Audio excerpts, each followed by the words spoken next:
Hey, what's up? It's your boy Greg, Dope Living TV Live. Got to start out by saying the views that are expressed on this Dope Living TV Live are not necessarily the views of Dope Living TV or its affiliates. Having said that, a lot of people have birthdays, man. Happy birthday to everybody that celebrated their birthdays.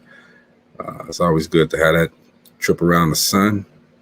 Still here, so happy birthday. Today we're talking about a couple of little things here. We're going one end of the earth to the other end of the earth. I want to ask the ladies, if you have the resources to retire your man, have your man stay at home, be a house husband, would you? How do you feel about a man being a house husband? Also, when I ask the question, going on the other side for all of you that need to know, there's a question asking about how do partners feel about giving head to their partner, and should it be a part of sex? Should we just make sure that, when you get into a relationship, understand you got to get at it, give and receive. So those are the two questions, that we got tonight, and more right here on DopelivenTV.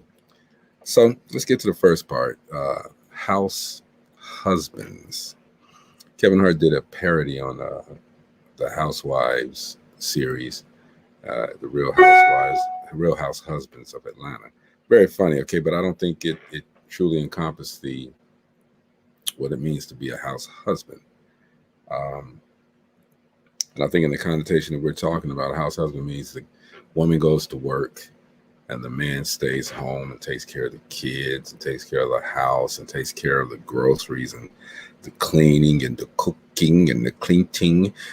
He does all of that. So ladies, how do you feel about that? Is it is it cool? Y'all good with that? There may be a couple of little disturbances today on the show as far as timing goes and as far as the stream goes, because I'm doing a couple of things too. It's been a very, very, very tiring week for me, actually, but I'm here. We're doing it. So again, ladies, how would you feel if your man even came to you and said, hey, I want to be a house husband. I want to stay at home. I want to do the stuff that, and I'm not going to say it's just women that have always done this. All right, we want to be clear, but we also want to be practical. Is it cool for a man to be a house husband? So, of course, you know me, I look up those things. Okay. So I'm looking on a site and it says, if you are a house husband or a stay-at-home dad or a wife that has a stay-at-home husband, we want to look at some things that you need to know about this relationship and setup at home. If your husband or significant other is thinking about leaving work because you're making a little bit more money and he thinks it's time for him to do some other things and sit at home or whatever, then we got some things that you need to listen to and probably take note of. We look at ways that men can improve their abilities while staying at home and taking care of the home or the family. And evidently there's techniques to do that, to ensure that the children, that the food and the house all get attended to and never forgotten about. The question was asked, can a man be a house husband? And I guess the answer is, yeah, he can be. It depends on if it's discussed, if you guys discuss this and really have set rules and standards in place to make it happen. Many husbands may not have had much experience staying at home or doing what's required of them while they support the career of their woman in her work. However, it's not to say that it can't be done. And if you're a husband wondering whether you're capable of staying at home and supporting the family, then you got to understand a couple of little things. Number one, people are going to talk Some guys will be, giving you the half hour. Hey man, you're doing this, and your woman at the crib. Oh man, how do I get on that page? But a lot of women might say, you got a lazy N word hanging at your house. Okay, you really doing that? There's different comments that you're going to get in a world where we're trying to maintain and get to the equality of the sexes. It's important to remember that to be a house husband or to stay at home, gender is not a handicap. And taking care of the kids while your wife is the one that goes to work to bring the bread home, it's nothing wrong with it. Things happen. We're living in a different day and age, so the man may not be able to do what he was doing before to be that breadwinner. So the woman takes up the slack, and then becomes the woman, the person who is the breadwinner. Women have done it all the time, though, being housewives. They've done it all the time, and with again, the way that the world is going, it doesn't matter who does it, as long as it's done. To make sure that the household is maintained, and men are just as capable. House husbands just need to practice like every housewife did before them to ensure that the complete duties of the household are done. She goes to work every day. She can't come home and do everything as well while you've sat at home and actually literally have done nothing. Let's keep it 100. All right. And it changes from household to household, but house husbands will most certainly, they'll get the picture and do whatever needs to be done to keep the family happy. I believe that there was an article or a show, Wendy Williams had talked about house husband, how her husband or ex-husband was at home while she was out there making that cheese, and didn't work out well for her. Does that mean it's not going to work out well for everybody? Okay, look at the person Wendy Williams is. She's a celebrity. She's on television and this and that, and sometimes that can be intimidating to a woman, and vice versa with a man being out there being on in entertainment. It can be intimidating to a woman as well. It takes a strong woman and a strong man to be in that type of a relationship where this person is always in the public and this person gets all of the accolades, all of the shine, so to speak. But you just got to be a strong person.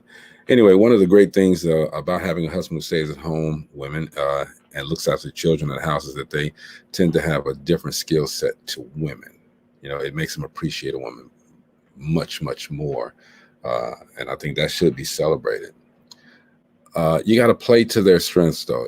For any family set up to work like that, where a couple are raising kids together, or simply for their life to function as a couple, it's important to focus in on each other's plus points and strengths.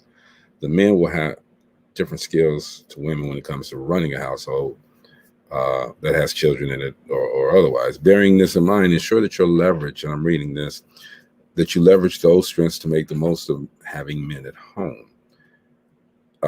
Be that do-it-yourself tasks that are always done quickly and promptly, be they keeping the garden in check by mowing the lawn or any other job that the yard needs. The man has to do his part. He has to understand that being a house husband is a job as well. Just because you're not working the 9 to 5, you're working at home to make sure that you can still maintain a happy household. And that's making sure that you're attentive to that woman's needs. What does she need? Because she knows how to do this. You don't. All right. And now you're put in the position that you have to do it. So you got to do it. You got to be organized. You got to do everything at the house.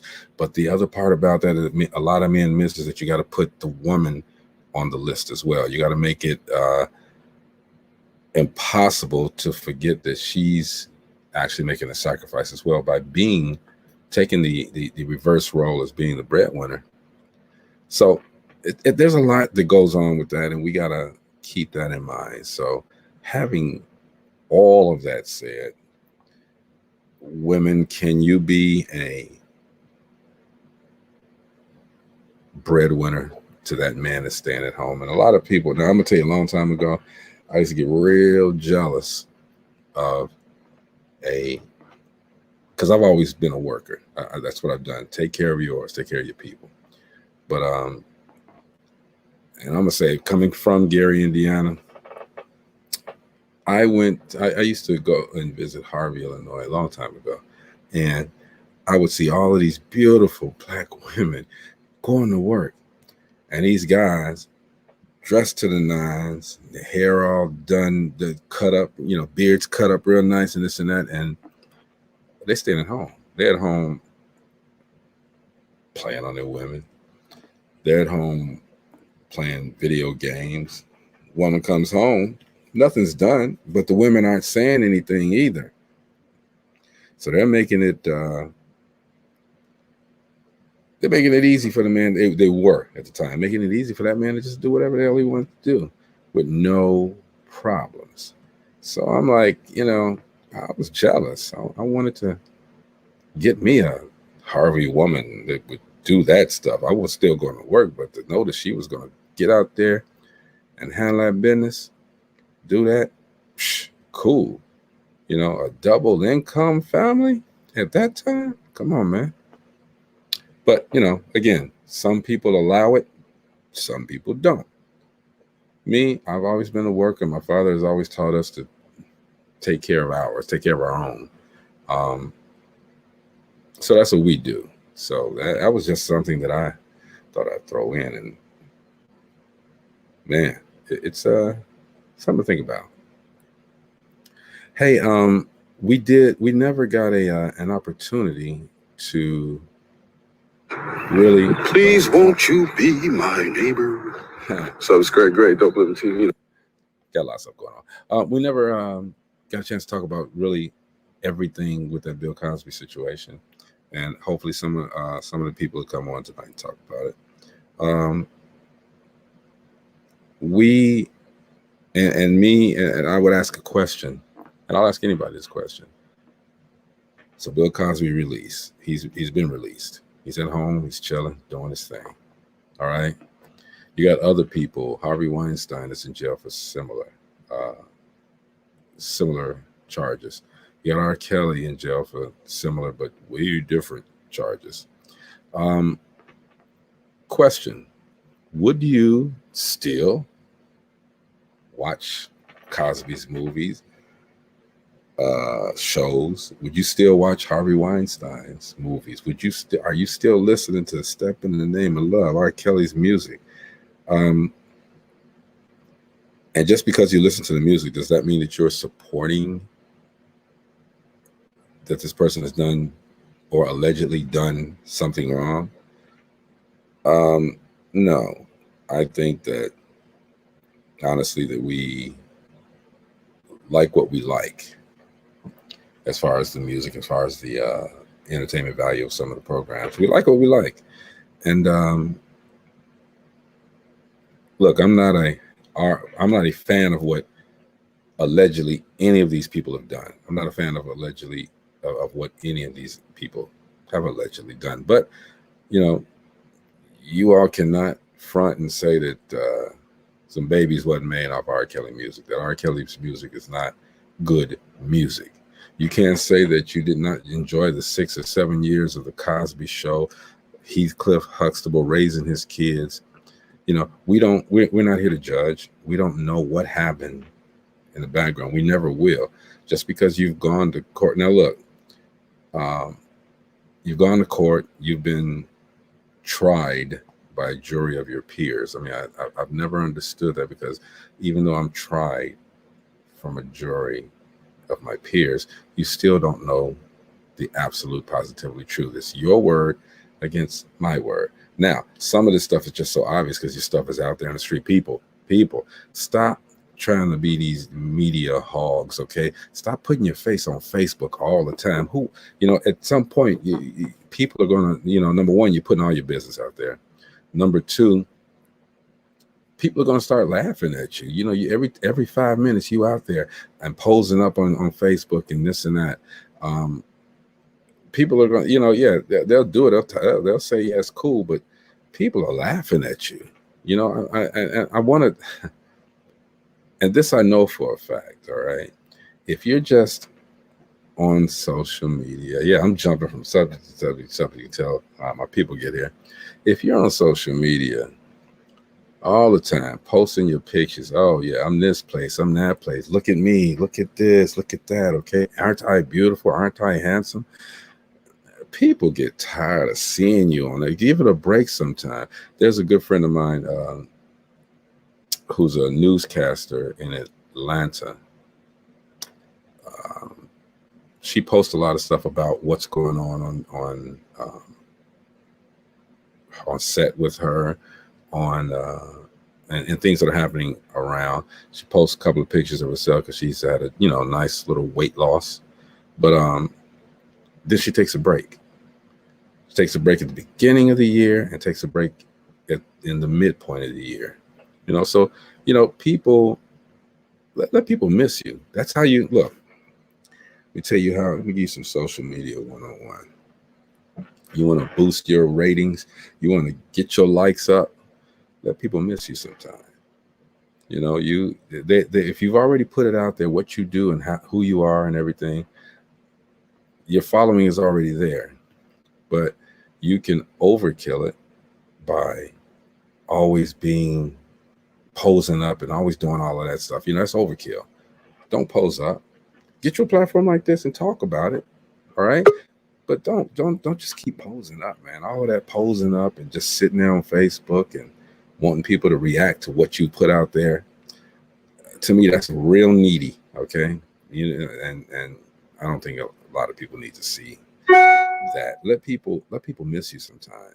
As far as being on social media and posing up and putting useless information up. Okay, I'm this place, I'm that place. Here I is, here I go. Everybody say what's up to Nyla. And you agree with that though? What did you just say? Several things are actually kind of on some medicine. So I'm talking about everything. But I was just saying, sometimes on social media, platforms like this are okay because you're not you're talking about a variety of things. But when people just get on Facebook and post a picture, look at you, trying to put the crib up there. I'm trying to do the thing that you did, but I don't know how to do it. You just did it. Oh, you gotta. I did. Oh, you gotta go to. Well, you're on the StreamYard thing, right? Yeah. So you go to a green screen. You don't have a green screen. I know. So when I do it. So when you do it, the whole that picture's gonna pop up. Yeah. Yeah. So you gotta have a green screen. So put a green screen in the background, and then everything will come up. But I was saying, it's cool to post stuff on Facebook. It's cool to be out there like that. But there's a such thing as overkill. Every day you post it up. You want to see, people. You showing people that you're this place, you're that place. Who cares? If you're really trying to promote something, promote the fact that you got some business going on and this and that, and then step away for a second. This is just marketing 101. Everybody don't want to see you every day. I mean, if you, like I said again, if you got a show platform like this, that's fine. Okay, you on there and then you're off. All right. But all these pictures of your ass out over at Ray Ray's, and then you're driving to Tyrone's, and you're hanging out this. I mean, am I right about that? And I could be wrong. Just please correct me, little sis. That sometimes some of this stuff, just step away for a second. Let people miss you. Are you talking about people who post pictures all the time, or are you talking about posts in general? People post pictures all the time. Look at Maurice. He didn't came on here for real in real life. Look at Maurice. What? Yeah. In real life? Oh, look at that, Maurice. Ice cold pepper. What's going on? Maurice, what's up, brother? Look at that. I know what he looked like now. I know. Now he was about to eat me up out here. Nashville, Tennessee. Look, everybody, this is the Dope Living TV first exclusive. Get out of here, man. Look, you seen it here first. You seen it here live. Yeah, there you go. But you can answer it too, Maurice, after Night does, okay? So what's going on tonight? A couple of things. Okay, first of all, we're talking about house husbands. Okay, but we're also talking about, and somebody suggested I should do a Friday show with just Dope Living TV. We just talking about after dark, but uncensored, which we are censored anyway. But talking about giving head to your partner. All right. Whoa. But answer this for me first. Now, people posting pictures all the time. People just posting stuff, stuff that maybe your group of people might like, but everybody, Facebook ain't gonna like. And I just don't. I'm not that guy that's gonna post my picture all over the place all the time. I think that's subjective. Like, I personally, like, I see what you're saying because I get annoyed. Like, if I see the same person posting a picture every day of something different or like multiple times a day, I do think it's overkill. And that's just how the human brain like operates. Like, okay, you done posted yourself once, you gonna post yourself again. I mean, like, not that they're marketing themselves in general, because it's like their Facebook, it's their personal Facebook, so it's not necessarily them doing any business or anything. But like just the psychology behind how the human brain operates, like that's like a conversion of like a used car salesman almost. You know what I mean? It's just like not it's like pushy because like you're just posting pictures of yourself, but it's not Snapchat. Even on Snapchat, like it could get overkill. Like I see what you're saying. I do think that, but it's also subjective. Like some people just don't care. And then also it depends on how honestly how many of that person's posts that you see a day depends on how many friends that you have. So like there's some people I never see them post ever. They could post 50 times a day. I probably wouldn't see it because I have 5,000 friends on Facebook. Someone else though who only has 200 friends on Facebook, and you got to think of how many of those people are active. If somebody posts 3, 4, 5 times a day, it's gonna pop up on their news feed 2, 3, 4, 5 times a day, and they're gonna continuously see it. So it all depends on like the type of person you are. Like some people like don't care. Other people like I don't care enough to like. I'm one of those people. If I don't like something or if I don't want to see it, I'll just keep I scrolling. like it. Right. Right. No, I agree. So like I don't necessarily like or heart everybody or react to everybody's 50 million posts a day. Especially like if it's of them, I try to like support people. Like if they post a picture, like I'll like it or whatever. But like I also am not one of those people who's gonna tell somebody what to do on their social media because I'm a Right. firm believer if you don't like something, delete them. And I'm quick to delete or block somebody in a heartbeat if I don't appreciate something that they say, or something that they do, or if I notice, like for instance, like if somebody says something homophobic, well, you done taught me something new today, I'll just delete you and block you off my page because I don't need that negativity. If I don't like something, I just like you can unfollow people, you can mute their posts, or you don't have to not be friends with them, but you can like mute their posts or unfollow. Like there's different things. It's subjective. I feel like I don't And think you're wrong though. I think that's probably the main point. Maurice, what do you think about that? Yeah, I mean, I think she hit the nail right on the head. You don't have to respond to anything really, and it's subjective. I mean, it just depends on if you're interested or not. I mean, me, it. I get, I look at a bunch of, people's posts every day on Facebook. I go through and, look and it's to me, it doesn't matter here or there. But if it's something I don't like, I have been known to block even my, relatives. You know what I'm Right. saying? Because they might have jumped some stuff on there about porn or whatever, and I'm not going to have it on my Facebook for other people to see. And I think that's probably like you just said, and Ali said the same thing. That's probably the main thing. People gonna do what they want to do. So that's what social media is for. It's being social. And I just asked the question because someone asked me about it. I mean, I guess my question is, how do other people feel about you know um, social media now? We don't teach social studies in school. We don't teach anything social anymore in school, or how to look at each other one on one in a public place. You know, Mhm. because now you can hide behind a picture or whatever and say whatever the hell you want. Well, I think it's I cool. I mean, I think that's kind of iced out the human part of being human. I mean, you think about the effects even the COVID done took on people. You know, people having to do meetings, virtually versus one-on-one. It took the part out, and people don't even know how to act towards each other anymore. Hey, shout out to Amina Chandler Taylor. She was out working out this morning. I'm probably gonna have to go in a second. These mosquitoes starting to get on. I feel you, dude. Yeah, I hear too, man. All the fleas and the flies. I stay here by the lake. So. Oh, okay. All right. It's good. That's a good place. Peace. Go ahead, man. I disagree just a little bit, and that's because I'm younger, so I've been in school more recently than you. And they do teach certain things that might not be specifically like in-person etiquette, like how you might mean it, but they do teach, and they've been teaching for a long time about. It's not like a whole class by any means. It's not like an entire class, but that's not what school is for. But they've definitely had to start teaching and implementing things about what you post and how you post it on social media. From middle school, junior high through high school, there are certain areas in high school. I learned a little bit more. I learned a little bit more about what to look for when you're doing things as far as like social media wise for jobs. In school, they talk to you a lot about social media bullying and all these different aspects. So it is there. It's never going to be an entire class because that's not what you're in school for. You're in school. You see that post, Maurice?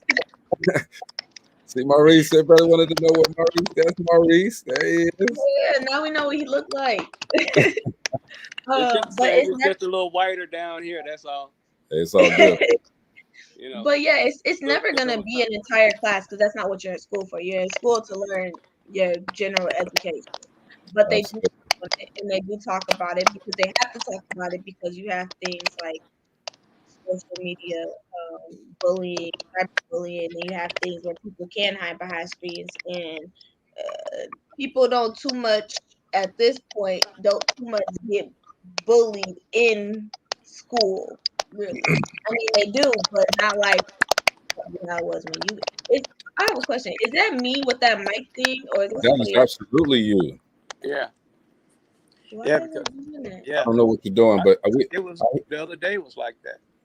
Yeah, I hear you. And now, like I said, you're young, you're older, so things are different. There's a lot of stuff that we may have been used to or may have done, and we don't know about.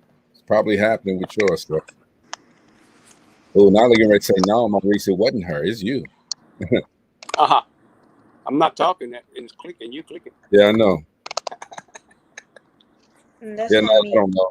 We'll work it out. Amina Chandler, thank you for tuning in. Today we're talking about two things. We're going from one end of the earth to the other end of the earth on this one. Okay. First of all, ladies, is it okay for a man to be a husband? Is it okay for you to go out there, do your job and work and this and that, and you come home to your man sitting around the house? I'm not saying that he's just sitting there, but he's the house husband. The roles are reversed. Is that okay? You all chime in on that. Any other question, and you chime in on any part y'all want. I don't know. I'm not embarrassed. When you ask the question, I'm gonna hook something up. Okay. Giving head in your relationship. Should it be a part of the relationship? Should it be let me see something here real quick.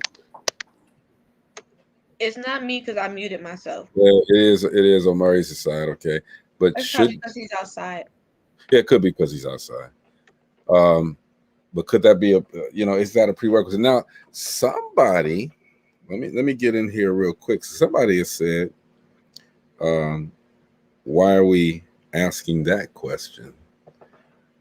Earl, yes to the house husband, or yes to the should head be standard in your relationship? Should that be one of the prerequisites? Yes, sweetie, you got to be kind, you got to be beautiful, and you got to give head. I mean, is that is that a part, a regular part of the relationship? Should that be? I mean, what you think the answer to that is? Don't you laugh? Both of y'all laugh. Because I'm the one who came up with the question. I don't tell nobody that it was you today. Well, for me, it's a little different because I'm in a homosexual relationship, so head is a big part of our sex life because I'm gay. So it's a little different, but I think that it depends on what your agreement is with your partner. Like, I'm not a man, so I don't know. Like, there are different needs from men and women naturally. And so like I will never ever know what like stimulation means on your little dingling thing. Hey, Because I'm not a man, but at What is a dangling? Wait, I what is a dangling? think she's trying to rap. She said, "Yeah, bang bang." Hey, um bang. What's a dangling? but like for What is women, the first? You didn't answer the question. What is a dangling? the That's a thing that great you got question, down Marie. I've your never had one of those. Hold on. Let me get my mic ready. Hold long on. john. Hold on, What Nyla. y'all Hold on, call it? A Nyla. Johnson? A long john? Nyla. Uh, What is a dingling thing? your long john, your Johnson. That's what y'all call it. That's not what I call it.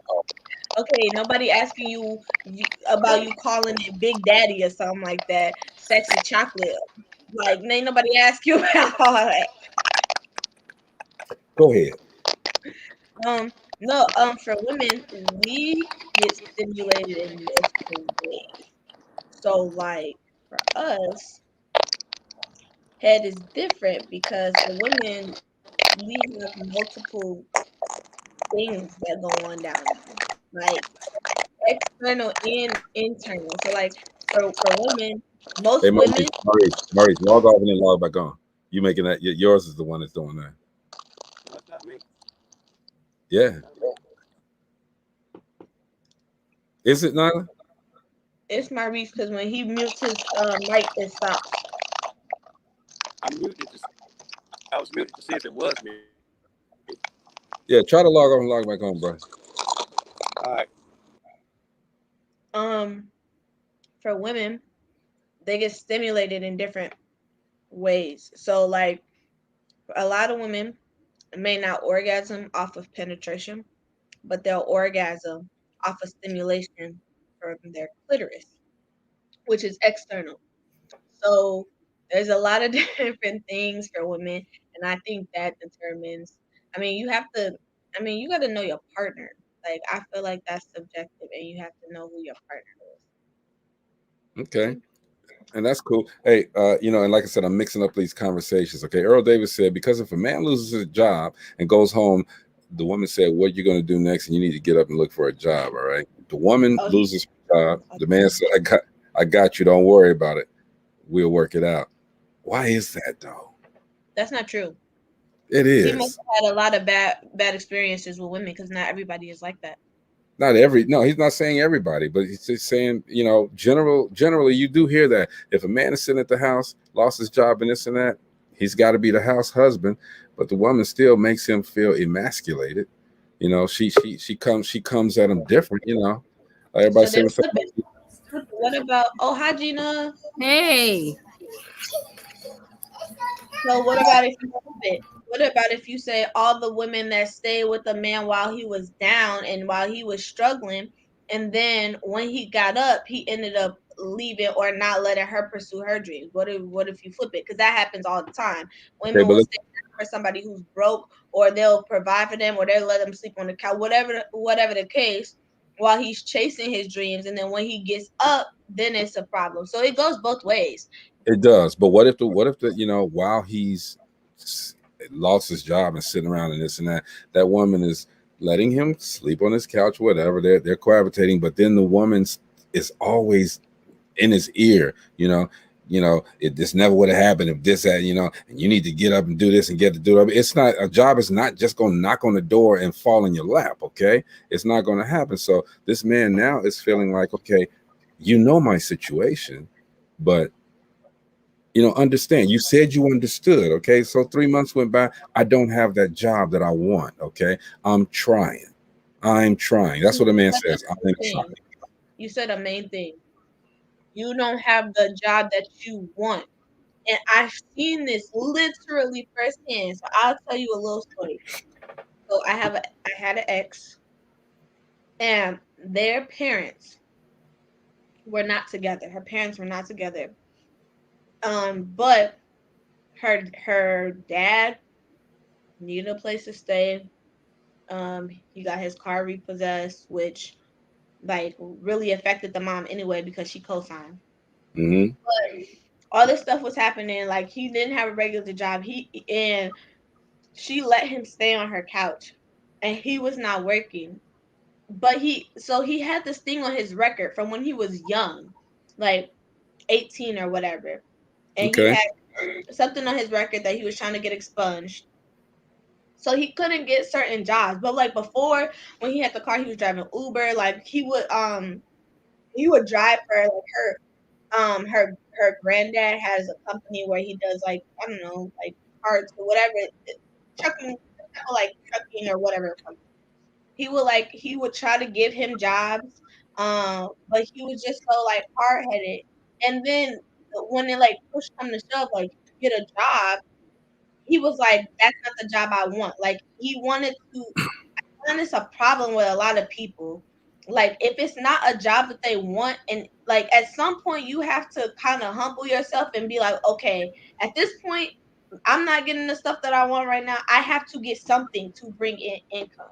And I Okay, think that's Nyla, if you're not happy at the job that you've got, okay, yeah, you're trying to just get some income, but if you're not happy, you're not going to do your best work there. You're not going to, and if you can't make yourself happy at that job, what's the sense of staying there? I understand the financial liabilities of leaving a job or that you're not happy with, but if you're not happy, you're going to something that you don't like daily, every single day. All right, what quality of life is that? you stay. But something is better than nothing. I mean, you have to start somewhere. I know we all have had jobs that we did not like. I worked at a job for 8 years that I did not like, and I was the #1 representative there. I did not like that job. As soon as I got something better that paid more, I was gone. But I was there for 8 years, and I did better than a lot of people there. Most people there. So, it honestly, a lot of people say, well, I don't want that job and I don't want to do this and I don't want to do that. But sometimes you have to start somewhere. You can't just sit back and say, I'm not going to do anything. Okay, but Gina, this is what I'm talking about as far as the house husband goes. Okay, so he's sitting at home, but the stuff that she's going to work, but he's cleaning, he's doing all of this stuff. Yeah, when she comes home, he might be sitting down and laying around and this and that. Okay, but this day and age, you don't have to go to the job to look for a job. All right. Why can't the man be that house husband at that moment? I know that's not the way that the divine plan was set up, but why can't the man, while he's trying to do or better himself or get you both to a better position, why can't he be at the crib? Well, it's not that you can't. It's that at some point you can't use excuses or I don't want to do that. Sometimes you got to do what you don't want to do in life to get where you need to go. You need some type of middle. Yeah, okay. It's not that you do that, but after like 6 months, a year, okay, I get it.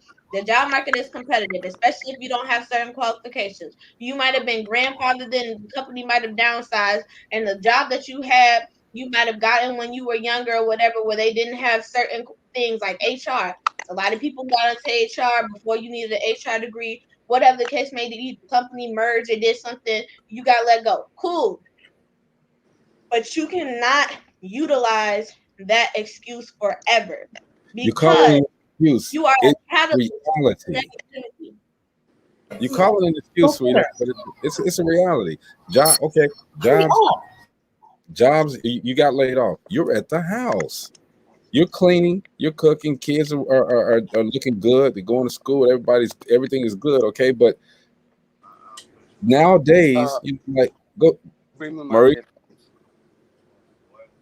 Okay, nowadays you're on social media, so you can literally pick the job that you want. You can literally I'll just bring it out here.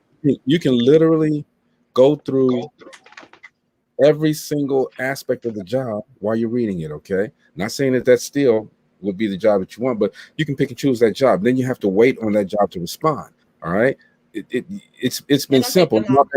Yeah, well, okay, a dozen. Okay, but think about this, Maurice. Back in our time, we had to get out there and go knock on some doors in order to get that job. Okay, Just show up. Yeah, you got to show up. They got to see you.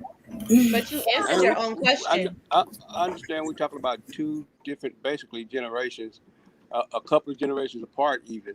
I mean, I think about now, and shoot, you could basically virtually show yourself on paper and get a job now. Yeah. Back in the day, you couldn't do that. Nope. Yeah. You could go to that. You could go to that job interview that you called to, even virtually on paper, and get a job in gym shoes and t-shirts. We had to put on a tie and some shoes. We had to look like something, you know.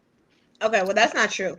You still have to present yourself. You can't go get a job in a t-shirt. But not initially. Initially, you don't have to with the way it is now. But you're just proving the point. Like all you're doing, you're literally proving mine and Gina's point. It does not take as much effort for you to get a job as it did back then. So it's not going to take you 6 months, a year. And because you can see exactly what you're looking for on paper, let me tell you the turnaround time for Indeed and ZipRecruiter. The turnaround time for a job to get back to you is anywhere from 2 to 3 days to a week. If they don't get back to you, then the job more than likely after a week, if they move forward with somebody else, they'll send you an email.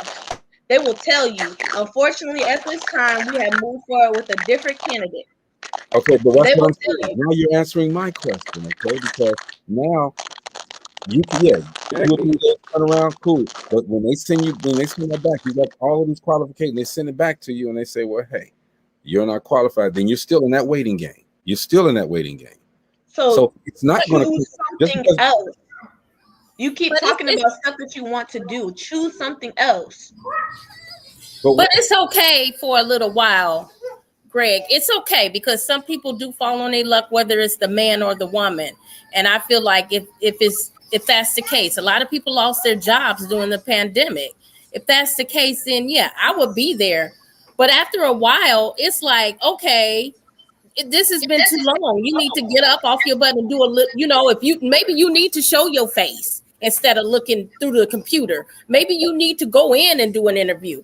At some point, it's time to say, okay, enough is enough. You need to get up and do more. But who are you? I mean, I understand in a relationship, you guys have to work together, okay? But how can a woman say enough is enough when they don't know what that man is going through to get? But what about what she's going through, carrying the burden of everybody? What about what she's going through? It's shared. Okay, what about the fact that he did this before and his job failed? And that's why I said at some point he didn't complain about her when she was sitting at the crib. How do we know that? How do we know that? We don't. But I'm pretty sure if he didn't complain, it's because she got up and she got to moving and she found something. But you just said, I'm gonna tell you this, and I say it all the time. You can make a job. You do not have to work for somebody else. You can make a job for yourself. Absolutely. Okay, so you got to do something. You create something. Do something. Oh no! I mean, it's not that I'm not understanding you. Okay, it's not that I'm not understanding. Amina, I totally understand what they're saying, and I agree with them. Okay, but I do have to give the other side of this as well. Earl says, "Why does a woman take care of a guy in jail way better than they take care of a man at home?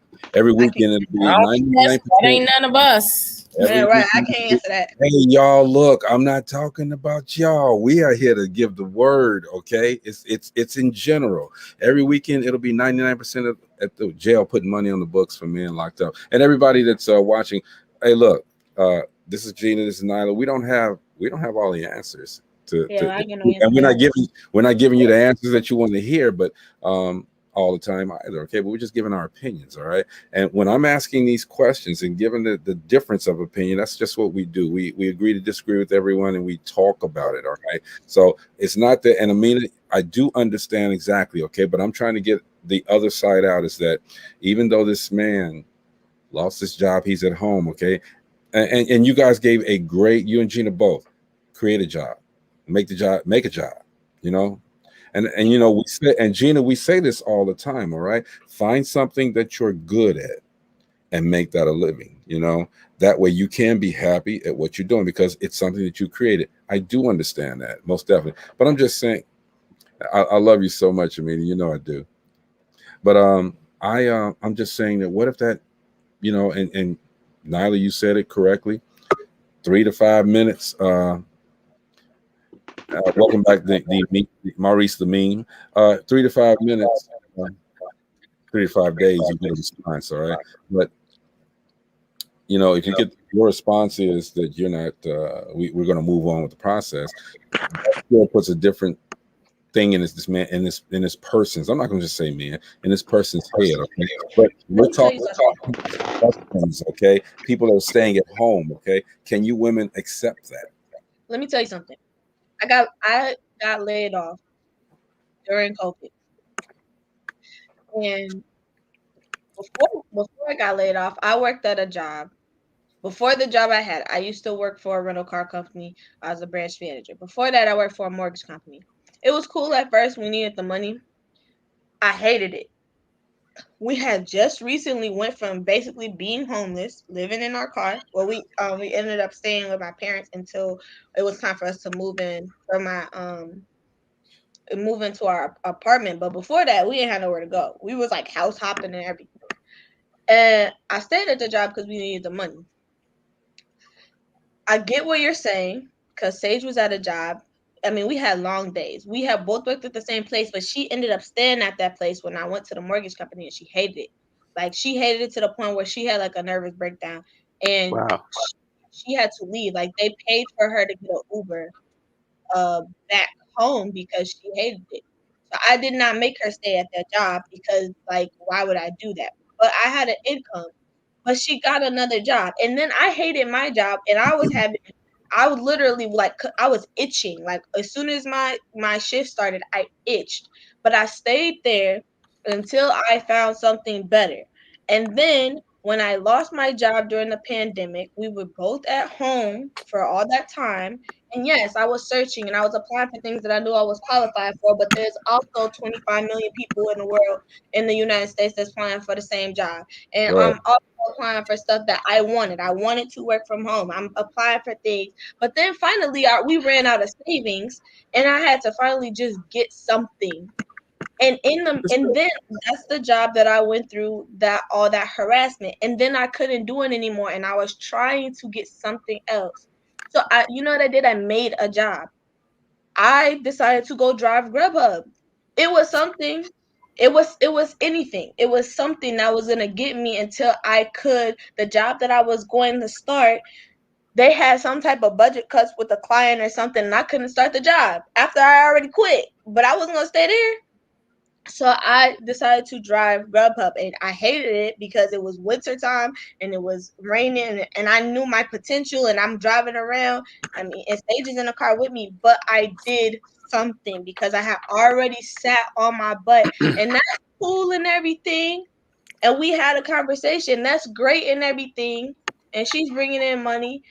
But at some point, I had to do something that I didn't like, that I knew that I was overqualified for, that I knew was like stunting my growth and potential. And then, yes, I created something that I like to do afterwards. Well, That I could. that's the difference That's my between point. then and now. I mean, we did it not just that. I mean, again, it was I mean, we didn't like sweeping floors and mopping floors, but you know what? I had somebody in this world that I had to take care of, you know, and I swept and mopped floors, you know. I just knew in my mind mentally, you know, even while sweeping them floors, that is not where I was going to be. It's gonna get You know better. what I'm saying? It's gonna get better. Gonna You get know. better. Okay, and I And that's understand what you're saying. I understand what you say. Go ahead, Gene.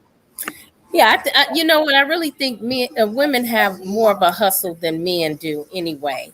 I think because we have that motherly nature, we know we have to grind for our kids and make it no matter what. So we have that grind in us anyway. We're going to try to make ends meet, you know, if we have to create a job or take a minimum wage job or work. I know at a time in my life, I worked 3 jobs. Yeah. You know, because it was what I needed to make ends meet. You know, I think it's a little bit different for men. Men do feel like they need to take care of their household. I just don't feel like they have the grind like women have. Well, we want to make sure. I agree with you, Gina. It's to a point. We want to make sure that the house is sufficiently taken care of. So we do what we got to do in order to make it happen. Okay, but that does not mean we have to stay and be happy with that. And as some people get mired into the, I got a job. All right.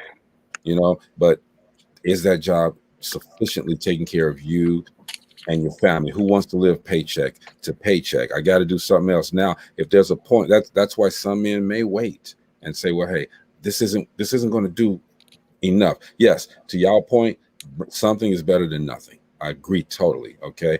But at some point, what is the man or the woman head get locked into the point where, I'm working? Because now if you're working, you can't efficiently look for another job. Some people can't. You can't efficiently look for another job. Wait a minute, because you're working plus hours trying to make that money. So when you're in the 8-hour job, okay, you're saying, okay, that's not enough. So I'm gonna do all the overtime I can. So you got to take the health part into consideration as well. Go ahead, Maurice. Me myself personally, the last 2 times that I changed jobs, this was the last one, of course, 25 years into this one, I was taken out to lunch. Taken out to lunch off of the salary and off of the position. But those are in different spaces and time. But but the GI or Chicago was just not having it unless you had a connection. If you had a connection at the top somewhere, it's just like in the mills. My mother worked at the mills. She did not want me to work at the mills. My dad worked for Ford. Those were good jobs, Ford and the mills. My daddy told me he didn't want me to work at the mills. He said, you have too much good talent for electronics and stuff. So let's go get some sense. That's when I went to Texas. So the thing is, though, Maurice keep talking about the past. We'll talk about the present, because that's not really relevant now, because there's too many tools for technology and utilization now to where I agree. You sitting at home for no reason. You literally could ZipRecruiter. They have ZipRecruiter. You could literally click one. It literally says one-click applications. But what I was gonna say, to Gina's point, I agree with her. I don't necessarily think it's the hustle but women don't have as much as an ego as men.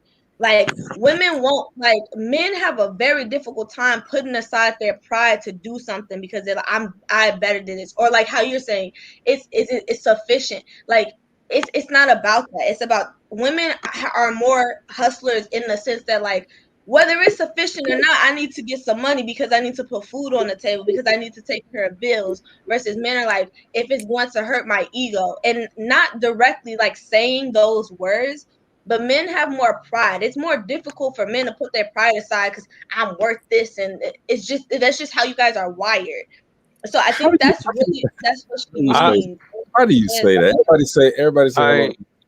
Marcella. Hey, Mercy. Hey, Gina.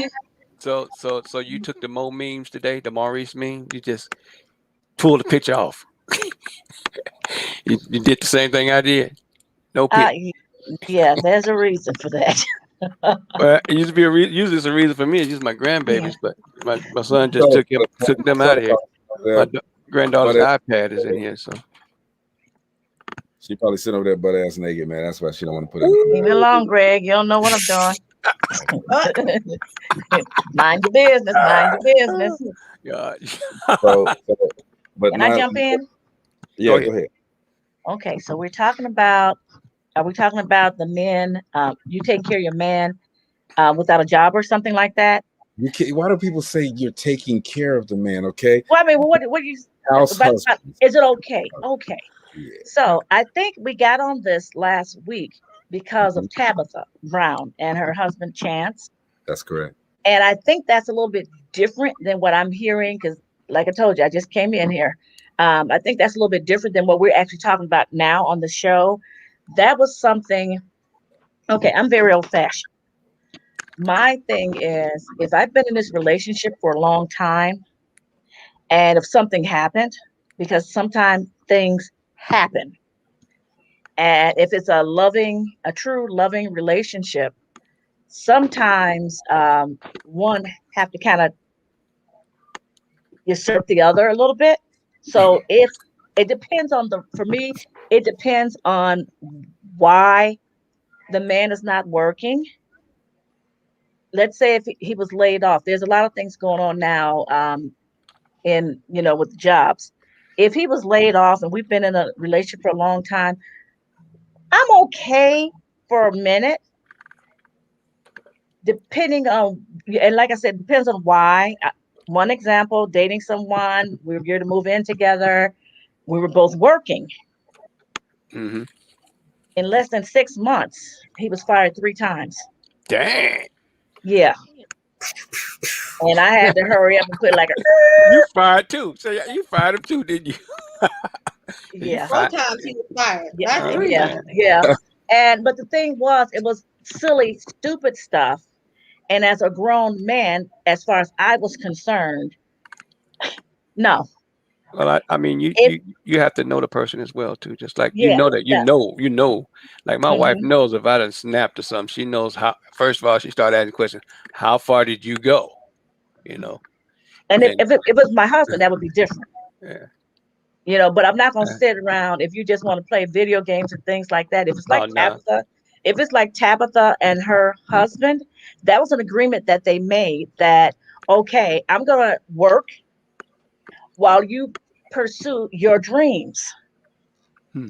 And so that's what she did, and she was being rejected over and over and things like that. So now she's made it, and there were dreams that he wanted to do. So this is something they agreed to. So she's like, baby, look, I'm making the money now. You've set and supported me while I did my dreams, pursued my dreams. Now it's okay for you to quit working because we have the money. We're good financially. So now it's okay for you to pursue your dreams. Okay, And for but something in that matter, I would be okay with that. is there a time limit for him to pursue his dreams, though? You know what? I don't. If he's pursuing them, I'm there. The way I am, I told you I'm old fashioned. I'm there to support and as the help meet. So I'm there to assist. So if you're truly pursuing your dreams, and not just, you know what, Tag, what, I'm just gonna sit back. I'm just not gonna do anything. I just want, just to sit here. That would be a conversation we're gonna have because that's not the original agreement. The agreement was that you're gonna pursue your dreams, and I'm gonna be here to support you and support the family. Hey, Look Dinner says, what if house husband is working from home and wife works outside of home? Does that create a problem too? Because he gets a chance to work at home, because see, you just said men have an ego. Okay. What about He's working. What about that? But what about that ego? What about the woman's ego? Okay. He gets to stay at home, but I got to get out the house and do this and that. And is the man expected, since he's working at home, is he expected to do all of the work at home? That doesn't really happen because a lot of jobs nowadays are remote.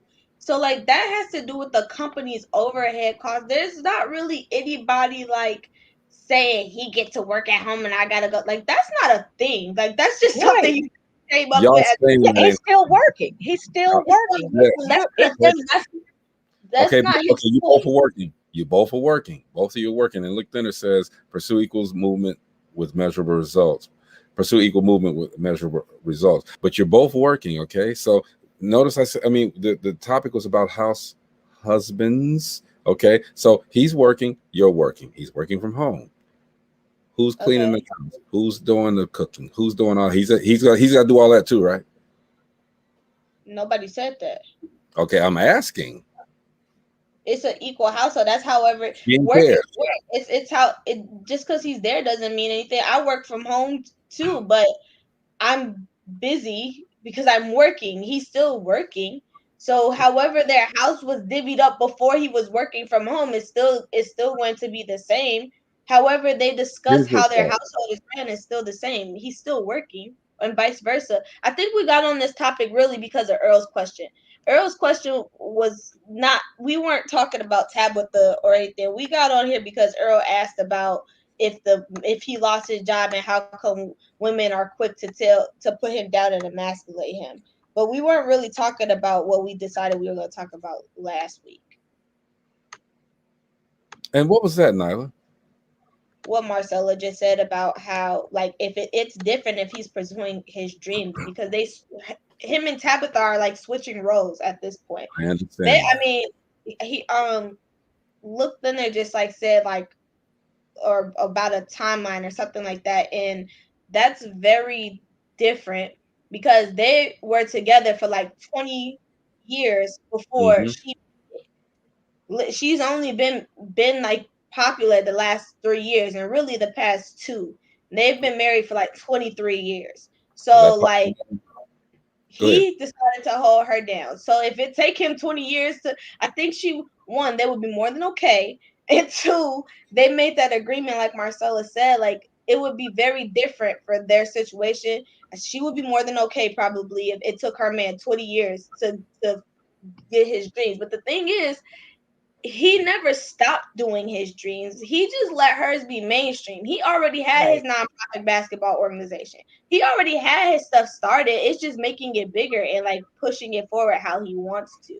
Okay, So, but we're saying in general, we that they're the reason for the topic, but let's just we're breaking it up, okay, to put it to, I'll say, more mainstream situations. So and you guys, I just want y'all to be open-minded about it, okay? Gina, Marcella, Maurice, Nyla, everybody that's looked in, that's watching. You got a man who's pursuing, and look, again, devil's advocate. You got a man who wants to pursue something else.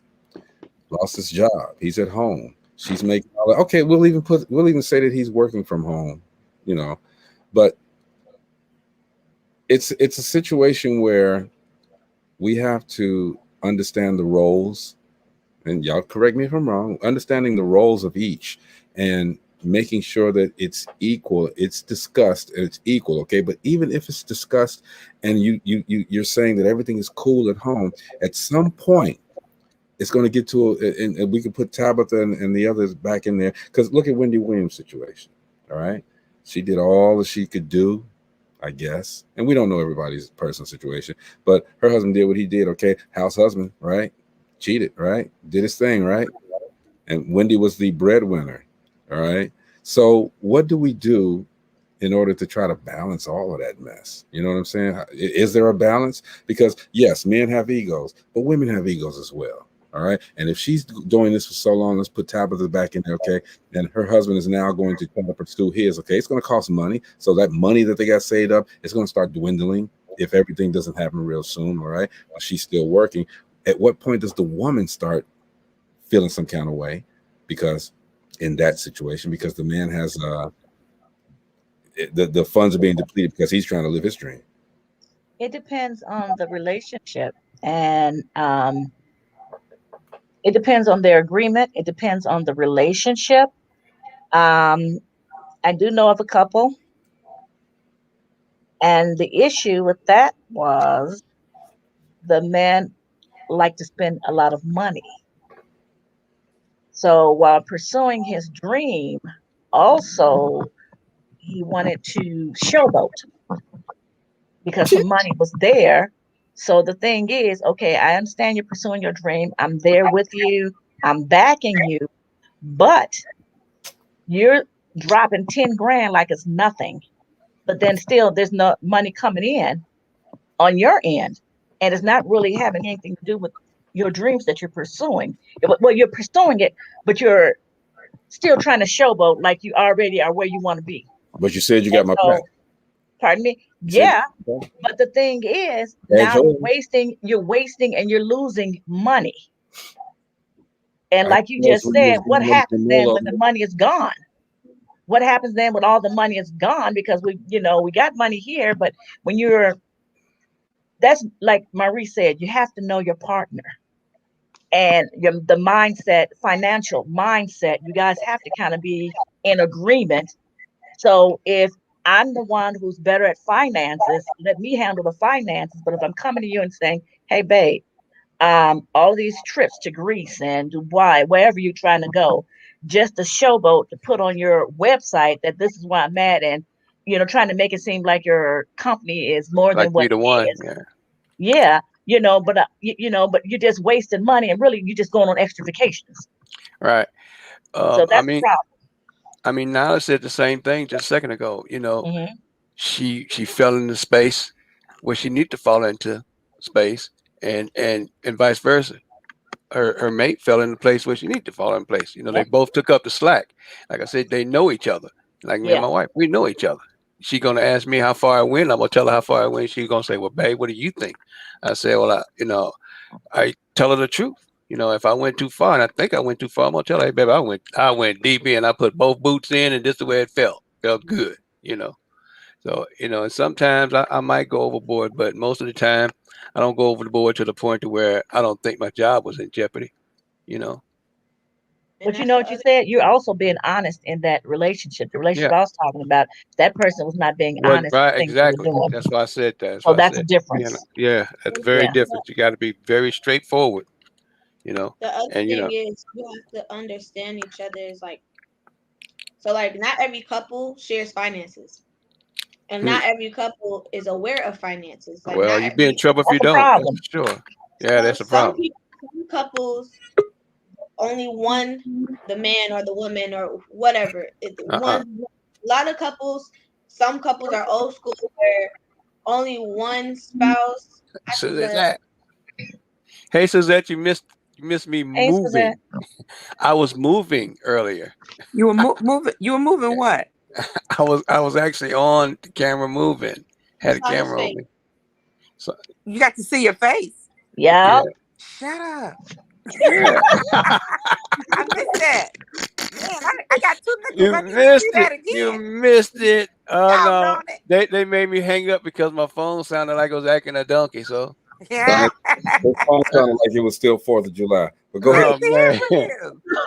But anyway, But yeah, like I oh mean, yeah, like everybody's finances is different. And so like me and Sage, we're really open with our finances. So if there's something I want to do, like for instance, well, or anything, whether it would cost money or not. For instance, I'm doing a project with Greg. Like I talked to mhm. her about it when he proposed the idea for us to do a project together. I talked to her about it. I decided that I wanted to learn how to start my own social media marketing agency, and that cost money for me to get my certification. So we talked about it while I decided that I wanted to pursue it because it costs money. Not every couple is like Oh, that though. So when somebody's pursuing their dreams, or one person is like, I'm not happy or whatever, you just have to be open with your finances. Like, is yeah. this realistic? Like when I wanted to quit, we looked at our finances first. When I was like, I don't want to do this, we looked at finances first. Like she was like, okay, give it to the end of the month, and if you can't, so you can find something else. Or she was like, try to find something else, and if you can't find something else, give it to the end of the month, and then you could leave, and then you do this or whatever. Like we had a plan in place. You know what I mean? It Well, I wasn't just just like bonus. I just know it's a train wreck if you don't know about each other's finances. I mean, you must know about that in a relationship. You got to know if somebody got a 520 credit score versus a 720 credit score. You know what I'm Some people saying? don't know that. Those things you got to know. I mean, a lot of Some people don't people's go there, but you're finances. setting yourself up for failure if you don't. You know what I mean? I But know. but you know what? I think that That's valid. I mean, it's yeah. real valid. I think that really in way of finance, I think marriages ought to be like a business. Yeah, Mm, and it is a business, because you are talking money, you are talking about expenses, you are talking about assets and liabilities, and you have to treat it as if it's a business. But the difference is that that you are putting your heart in some of it. Now I right. know that when I get to be, hey Gina, I know when I get to be to the point where I can quit the job I have now to pursue my dream. I've already told my fiance once we're married that, you know, just stop it. Just stop working, because in my dream I've made room for him to make a living as well. So Mm, so that way we're both in business, and we're both in the same business, sort of, kind of. He does he's an instructor for the NRA. He's done a lot of security work and surveillance and stuff, so he can do that and that would be a job within my company for him. So that way we both can make decisions on what Yeah. I'm doing, and I can make the decision on some of what he's doing.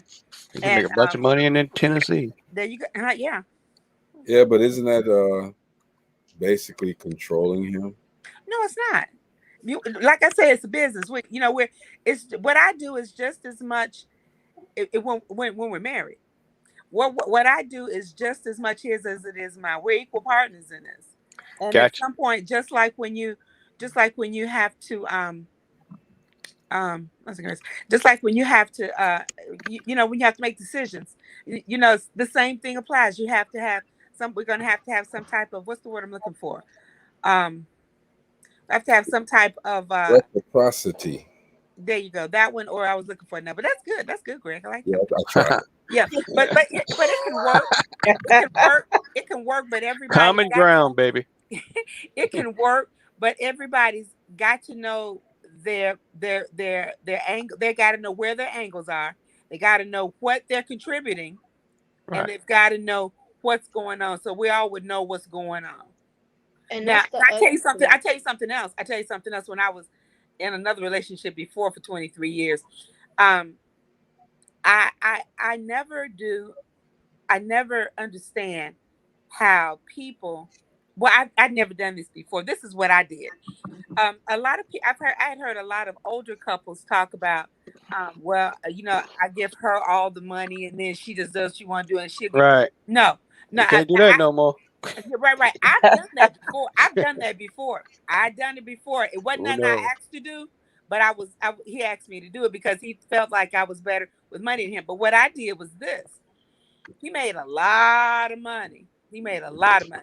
But what I did was I opened up a separate checking account, and it was never less than $700 every 2 weeks that went into a checking account that he had no bill to pay out. Nothing. That was all and if he wants some more money, hey, I need some more money. Good. Okay, because I feel like this. I think that a man that goes to work every day deserves what it is that he wants. That's just me. I think that if you work, and you want something over it, yes. I would never tell you no. So that's what I think. I think that it's a business, and you have to do it like a business, and you just have to have respect and concern and wherewithal for the other person. Yeah. I agree. I think it is kind of like a business, but you have to understand that you have separate businesses and you have a merged business. So, like for us, and I just use us because that's what I know about, right? But like for us, we share finances. I know some people are like very separate finances. Like we're one. So like there is no separate money. Like obviously like we have our own, like this is my spending money, this is her spending money, but like we're one. So it's not like my paycheck is your paycheck, like we're one. We pay the same bills. Like it's not this you pay this bill and I pay this bill. We're not set up like that. You have to know your partner. But I think that when it comes to your hopes and dreams, that's your business. But you have to express that to the other person. And whatever their hopes and dreams are, that's their business, and it's your job to build something, because that's what you do in a relationship. You need to build something on the foundation of those two businesses so that they can merge together and become one big business. I forgot to say too that in setting up the different checking accounts, for him, his checking account always had his name first and mine second. So that way, if something were to happen, I could get access to help him. Right. That's the way Okay, ours are. We have right. multiples And too. Yeah, and with that's how mine ours are. and with mine, my name is first, and then his name is second. So it's never no, well, I can't get to the money. It's never gonna be Right. that. Never gonna be that, Right. because that's not right. And you have That's to, it. you have to operate on what's Some right, people are what's like fair, that. and what's gonna help. You have to operate on what's fair. Right. Some people are Yeah. Well, like mine that. Some is people not going to are get like like that. that until marriage. Right, right. Mine You heard what will not be like that until marriage. you heard what I said before until we get married.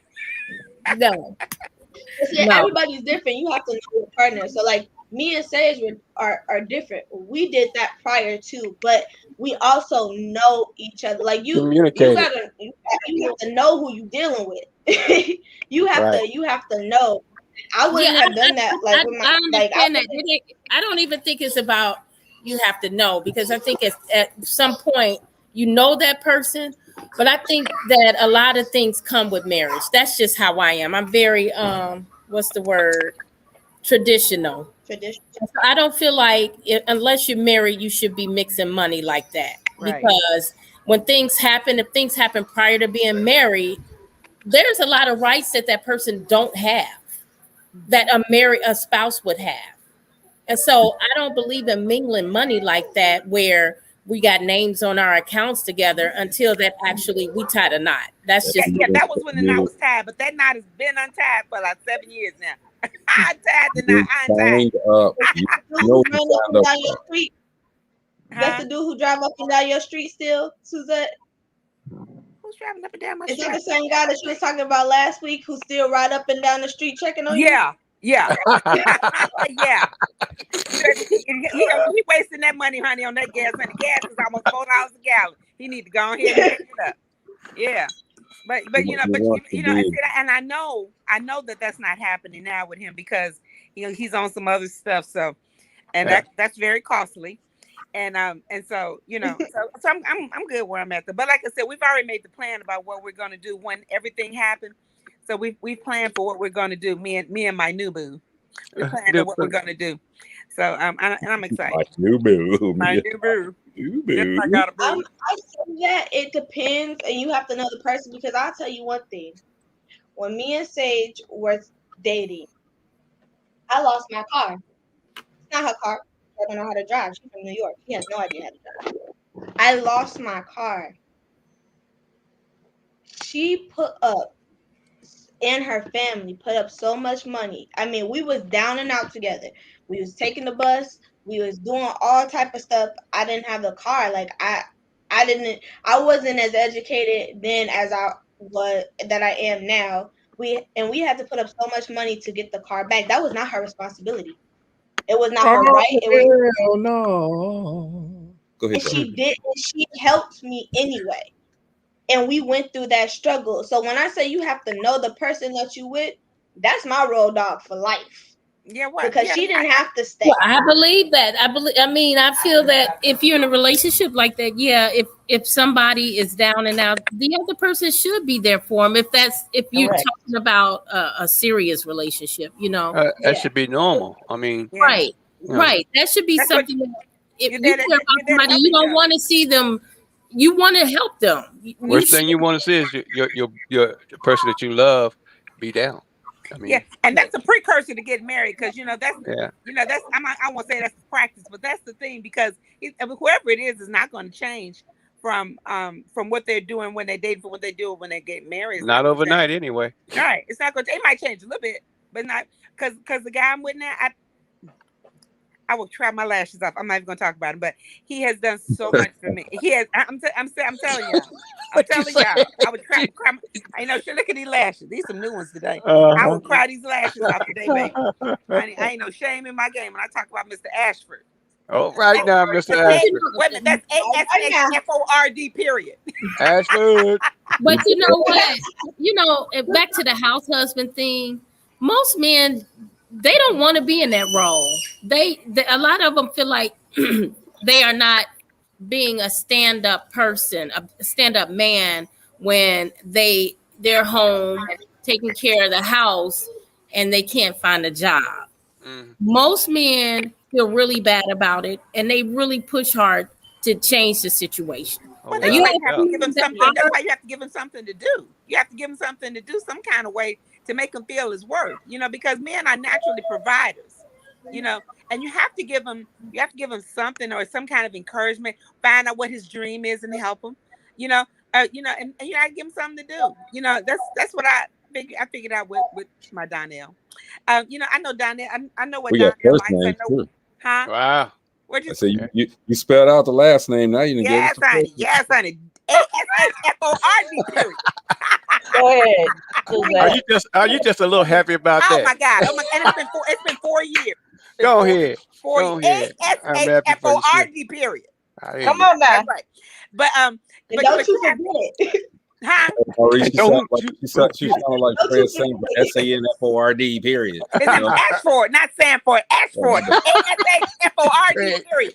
That's Greg right. Thornlow. I have been up in here, and and I don't like to ask anybody for anything. I never do, and I'm so bad about that. But he can see something that needs to be, fixed, or something he needs to buy, and just go ahead and do it. And it's always what I want. It's always something I would have picked. I'm on my second car that I don't pay for. I'm on the second car. Yes. ASHFORD, period. I can't even make the hard thing right. I didn't even go right. Okay. Period. Look. And don't you forget it, honey. Oh no, baby. If I forget how to go to work tomorrow, baby, I ain't gonna forget him. How about that? All right. Okay. All right. The work ethic of a person plays a huge part in how quickly that house husband situation will withstand the goal or go south. And sure. That's right. That's right. But you have to, with men, you have to give them some work. You have to you cannot let them just sit around, and you cannot ignore them and just have them. You just run, fluttering around all everywhere, and he just sitting like, "What am I do?" You got to give him something to do. You gotta give him a project. Yeah, that's right. That's what I say. But we gotta talk about these new school guys. Huh? We gotta talk about new school. Because y'all honey, old school. I'm too old for the new school, honey. Okay. I'm too old for the new baby. I don't understand. Nowadays, even more so, you gotta give them what to do. Because so yes, for your generation, for most men, they don't want to sit at home and just sit there. Like, that's like, they gonna look at you like you crazy. Like, they don't want, that's not fulfilling to them. They don't want to just sit home. They're not gonna sit home and watch sports all day. That's not how that goes most of the time. Not all of the men today, not all of them, but a lot of them, like, they cool with chilling at home playing video games on somebody's couch in their room at their mama house or whatever the case, or on your couch or whatever. A lot of guys nowadays, not all, I'm not gonna bash on my generation. All right. Not all. This ain't my generation. That's a damn shame. Like, damn sure ain't mine. No, I ain't. This part right here.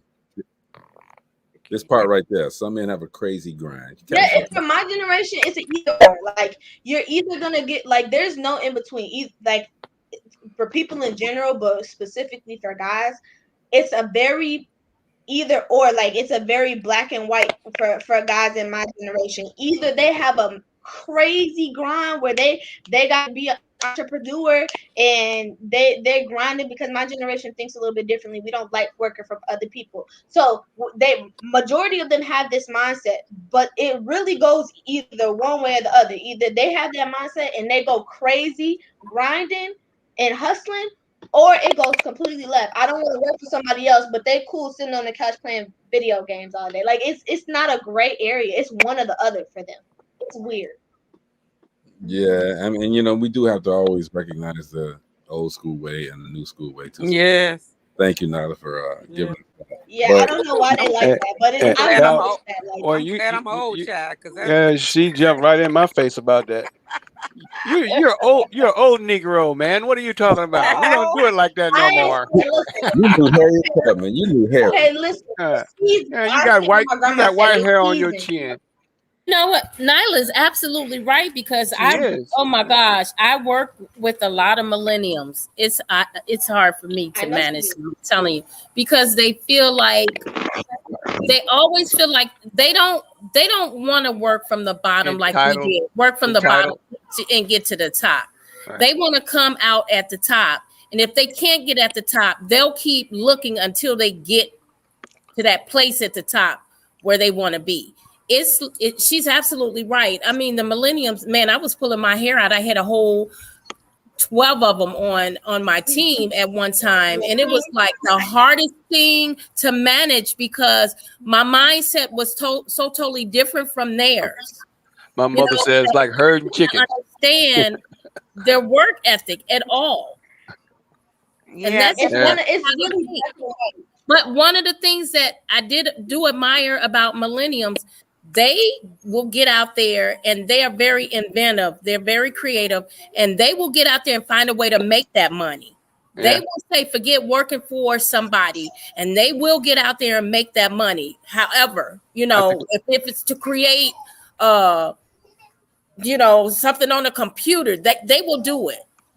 But you know what? I mean, I agree. My wife has some issues with the same thing. We pick up a lot of millennials that are designers and are multi-talented, but will not go to school. Take the time to go to school and clam the letter and get in there. The ones that do are fairly successful. The ones that don't will pull the ones that are successful down. And they will not listen either. They have their minds made up. See, and that's the thing is, thing though, that we're we not say right entitled. now. Go ahead. No. What'd you say? No, I was just saying, I heard Maurice when Gina was talking, because I used to do what Gina did. Well, not what she does, but I worked for a sister company, so I know exactly what she's talking about because I used to do it. Working in education, and it's not that we're entitled, because I heard Maurice say that it has nothing to do with being entitled. It has to do that. Come on now, let's keep it 100, okay? We think very differently.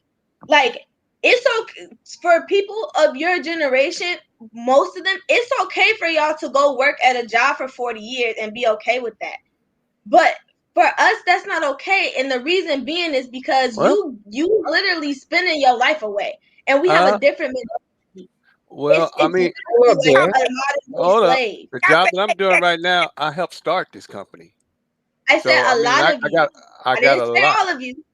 It's I a got a lot generalization. invested in this company. But that doesn't mean that we're not starting from the bottom. We just choose to do something different. You're millennial.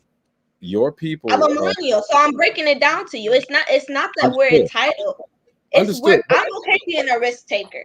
I'm okay being a risk taker. Some people aren't. You're an anomaly, okay? You're one of the few, okay? Look, then it says gamers who game all day need to allow the curb to be their place of residence. That is old school. But check this out. See, here's the thing, Nana.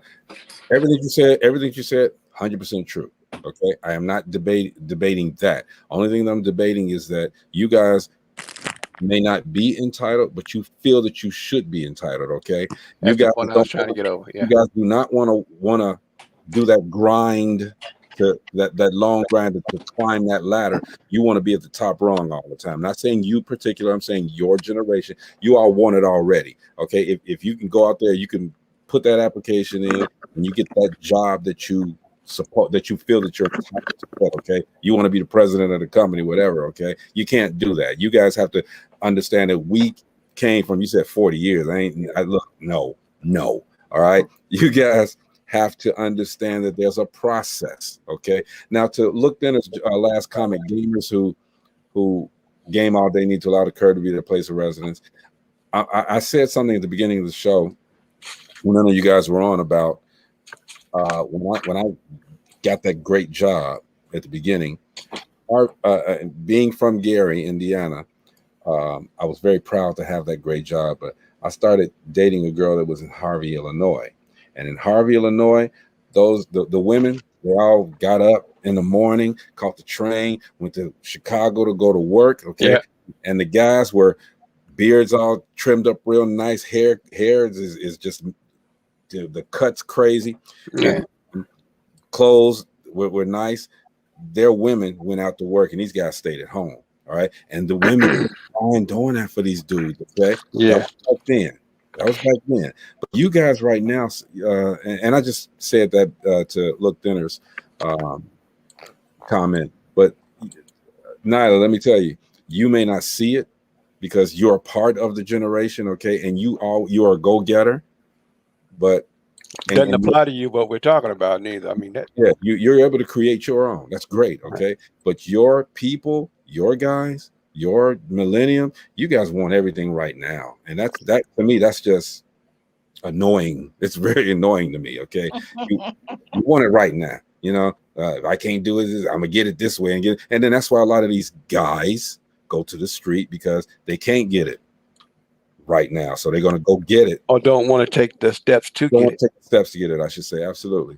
Yeah, I mean that's what we've ran into. Everybody that we tried to hire sometimes out of the, it's been some times where 20 people show up for one job, and you can't give one choice out of the 20 people, because everybody has a pre conceive the notion about you being older that you're gonna give them everything.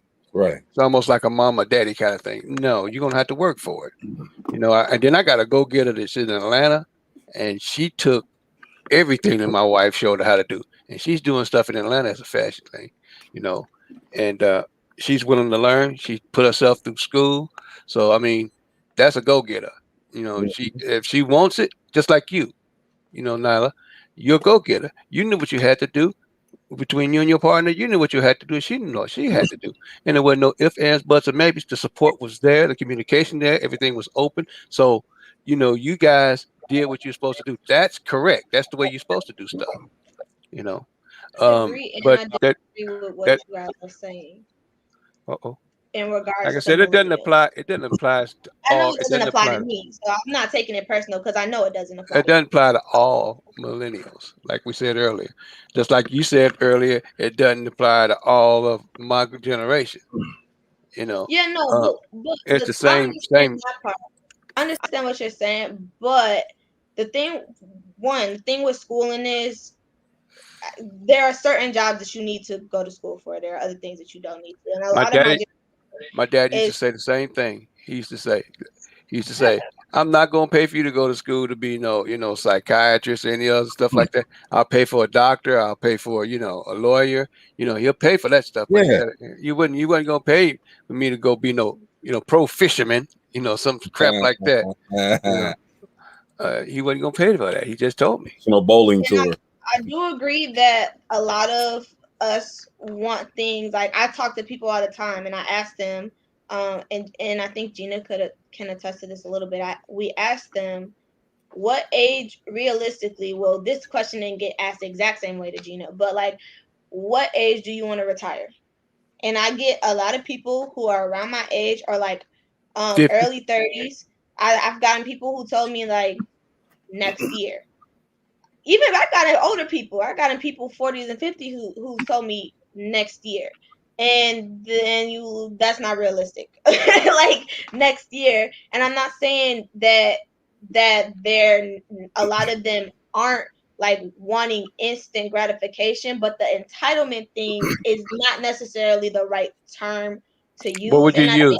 Yeah, what would you use? I'm curious. Well, a lot of people want instant gratification. And that's people by nature in general. It's just you guys have to go. The other thing is you guys had to go through a lot more than what we have to go through now. So I think that's like a lot of it is lack of wanting to understand. Like you guys didn't necessarily want to understand what I was trying to say before you had to say, yeah, that doesn't apply to you, but. And it's not that we're entitled, Is that what you think? You have to go through a lot of struggles. Like Maurice talks a lot about, well, in my generation, well, the man had to do this. There's a lot of stuff that we don't have to go through.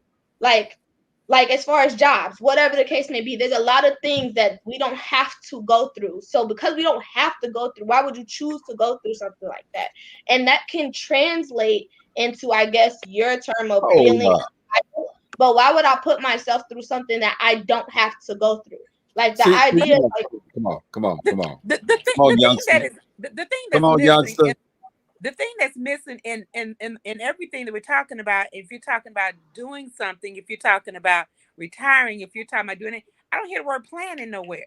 There's nobody planning anything. You have to have a plan, some kind of type of a blueprint. You just can't go from working to I'm gonna retire next Thursday, or I'm gonna retire 2 years from now. You got to have a plan. But people do have plans. A lot of them do have plans.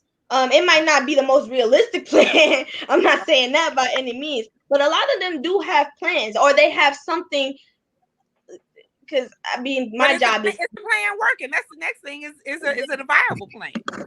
I mean, but everybody's plan can have faults in it. A lot of people have stepping stones, I'll call them, and that's for everybody in life, because plans but you didn't just say that. don't necessarily go as planned.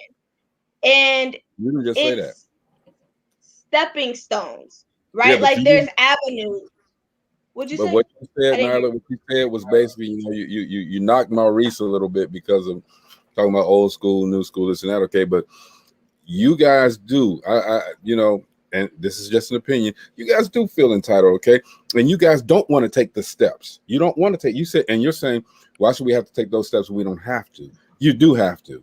You I got to didn't say take. that. I didn't say You did that. take it. I said, why would you work Rewind. I hard have rewind. if you didn't? I got rewind feature here. I got I said, rewind. why would you go through something that you don't have to? I didn't say taking certain steps. Well, why would you struggle or go through certain things that you don't have to anymore? There are You certain see, things that I agree that you have to go through in order to get to where you want to go. But there are certain struggles, and I've literally have gone through this, and I'm literally a witness to it, where people think that you have to go through certain struggles because they went through them. I see it all the time with people and their kids. You're supposed to want better. If you don't have to, and the world evolves and progresses, why in the right. world would you put yourself through something that you don't have to? It's called Because, working smarter, not harder. Not saying that you don't have a plan, but there are other avenues nowadays, and people have resource to other things that make life easier. and this is Why not would you not insulting. utilize This those is things? coming from the mind of a baby boomer. This is coming from a millennium, okay? The mindset of baby boomers is totally different. We had to work for everything. Hit the garage, help fix the car. Even if we had 6 cars, vans at the house, I was directed to the bus line, okay? That put things in you that you will sustain you throughout your lifetime. Go through what, for instance? See, here's the thing. You're saying, why go through something that you don't have to go through? You got to go through It builds things in character. order It to builds get to where character. you need to That's go. right. All right, You have to go through things, but you don't have to go through everything. your people, your millenniums are always trying to circumvent. You guys are always trying to miss a rung on the ladder so that you can get to this point. Okay, but you gotta touch every single rung to get to wherever. Okay, you're saying, why would we go through something you don't have to go through? Okay, because that's what's going to get you to where you need to be. That's why. But see, the thing that you have to understand with millenniums, there's a reason why they have the type of mindsets that they do, because a lot of parents didn't want their kids to struggle like they did. And so Mm-hmm. Right. they gave them things. When Right. we grew up, we had to earn everything we got.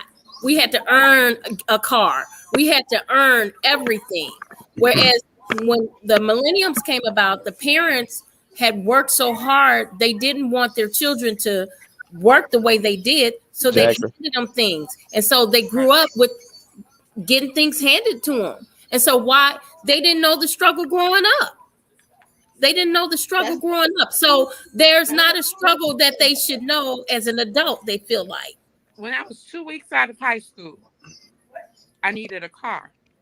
My mother could not provide for me a car, but I had an uncle that had to sign for me a car. 2 weeks out of high school, I had a car note. Nobody I knew had a car note. 2 weeks. Well, I No, paying for the car, paying for that car for 4 years, paying for that car, taught me how to pay bills. It taught me other things. It taught me how to pay bills, taught me responsibility, the importance of credit, all that. I have a similar story. Yeah, I have the same story as you, and I'm a I, millennial.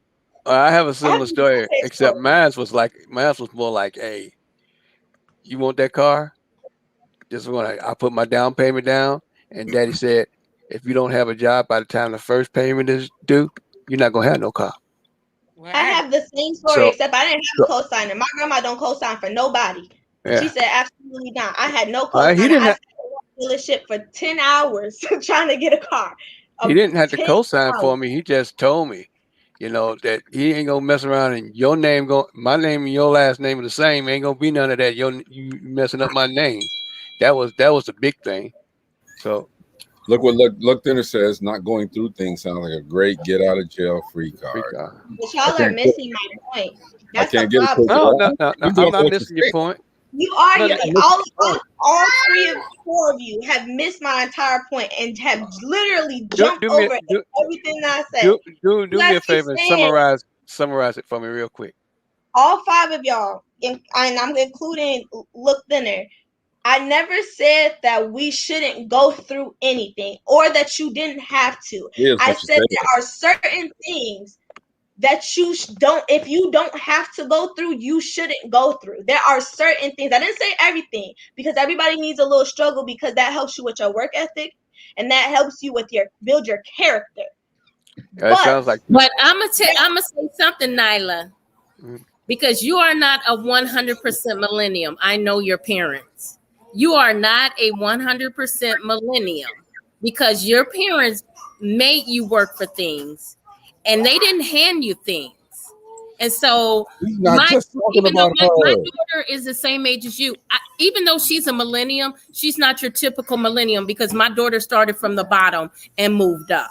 And so it all depends on the parents as well, because most millenniums in our day has come from families that they were given things. They didn't have to work for it. And I'm gonna talk about what Look Thinner said, because in my position, she's absolutely right. Even during COVID, we were still working. We never stopped working during COVID. Yeah. I had so many people, millenniums, that were hired, and they worked for a few weeks. As soon as they were out of training, they quit the job. Like, people couldn't get jobs. You got a job and you quit it because, oh, I don't want to work this hard. You know the job is hard, Nyla. Or I don't want to do this. This is too much. I like You know what I'm saying? But you got people out here, you have people out here that can't even get a job. Their jobs folded. They're not going back to the job that they had. And I got people that I'm hiring that's saying, oh no, I can't do this. Yeah. Millenniums. Millenniums. And some of them do feel I mean, I get people coming up to me and say, I've been here a year and I haven't gotten promoted. I quit. I have 4 people that I tried to train for, starting at 40K a year. Ain't that a lot? It ain't a lot of money, but that's a lot of money to certain people. If you're single and you ain't got no kids, 40K a year is nice, And that was starting. I mean, showing them IT work stuff that they could transfer to other places that they left. Right. They didn't stay 3 weeks because they didn't want to drive. I drove to Schaumburg. I was making like a little over like 40. I was like 19, and I drove to Schaumburg, which is like 60 miles away every single day for a year. But then I got a better job, so then I left. But doing what Gina is talking about, but it depends. There's those people in every generation. Because my dad got things handed to him. He didn't have to work for nothing. I mean, not saying that he didn't work, but he didn't have to. He didn't have to want for anything. Like, he literally got things handed to him. And things that, like, I'm like, what the heck? And he got things handed to him. And he's wired a little bit differently. And I can definitely see it between him and my mom. Like, they're wired very, very differently. Yeah, I had to work for a lot. You don't want to see your struggle ever. It's like mine. If I got it, I got to admit, I'm the first one. I spoil the hell out of my kids. I spoil the hell out of my grandkids and my kids. I am not going to lie. And my kids, I'm an enabler. I'd enable for them not to have to do what they need to do sometimes, and it makes for a really bad situation sometimes. Especially the youngest one. My youngest one. Oh my God! You talk to I told my son a long time ago. I said, "Son, you ain't never got to work for nobody." Okay, I told him. Yes, I spoiled my son tremendously, but my son took it upon himself to say, "Well, Dad, if I don't work for anybody, I'll never know. What if everything falls through?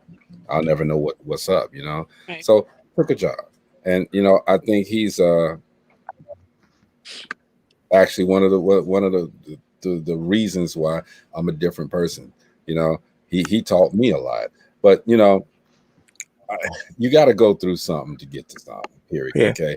And it's not that we misunderstood you. It's that you're taking it individually, singularly. Okay. We're talking in general. This ain't got nothing to do with me. I didn't take anything you said personally, but this ain't got nothing to do with me because like Gina said, I'm a whole different person. I'm an old soul. I ain't got nothing to do. I worked for everything that I ever had. Everything. My parents ain't buy a TV for me to be in college. I worked for every single thing that I had. So that I didn't take it personally. Anything that you guys said was not taken personally. And you also have to realize that just like baby boomers, generations, the generation, when we talk about baby boomers, millenniums, any of that, it's a generalization of the majority. It's not everybody. So even when it comes to baby boomers and people talk about, well, baby boomers did this and that and the other, there may be some people in that same age group that did none of that, that went through none of that. But when you talk about Generation X, this and that, you're talking about the majority. Now, it's funny that we had this conversation, my kids and I, and a friend of mine, because my kids went to school with her kids. All of my children are very successful, and all of her children are still living at home or moving out, coming back. She's taking, buying them things, paying the rent, this and that. And we were talking, and she was like, Gina, how did you get your children to be so self-sufficient? I never really thought about that because I was just raising my kids. And I was talking to my daughter about it. I was like, so and so asked me, how did you get your children to be so self-sufficient? And my daughter was like, well, it's a difference, Mom, what you did. You made us work for everything that we got. Even though I got to a point where I had the funds to do a lot for my children, I didn't do it unless I saw something that they deserved it. For instance, their grades. They had to make A's and B's in order for me to go out and buy them a car. They had to have a certain grade level in school in order for me to buy a pair of $250 gym shoes. Like, I'm not buying you a pair of gym shoes just because your last name is Younger. Sorry. Because my son's last name was Gray. I'm sorry. You're not getting it because of that. So they grew up knowing that they had to work for things that they got. Whereas my daughter was like, this other person, she continuously gave to her kids just because they asked, just because they said, I need. And so she constantly gave, and that built a crutch. Younger. And so when you build that crutch for your children or anybody, when things fall apart, like you said, Greg, like your son said, I'll never know how to get it myself or how to get up myself because I never been in that predicament. If you're always on selling the sea and there's no waves and it's easy, you're not going to know how to deal with it when those waves get to coming and knocking you around. And that's what Luck is basically saying. When things are handed to them, we do our children an injustice. I give that core.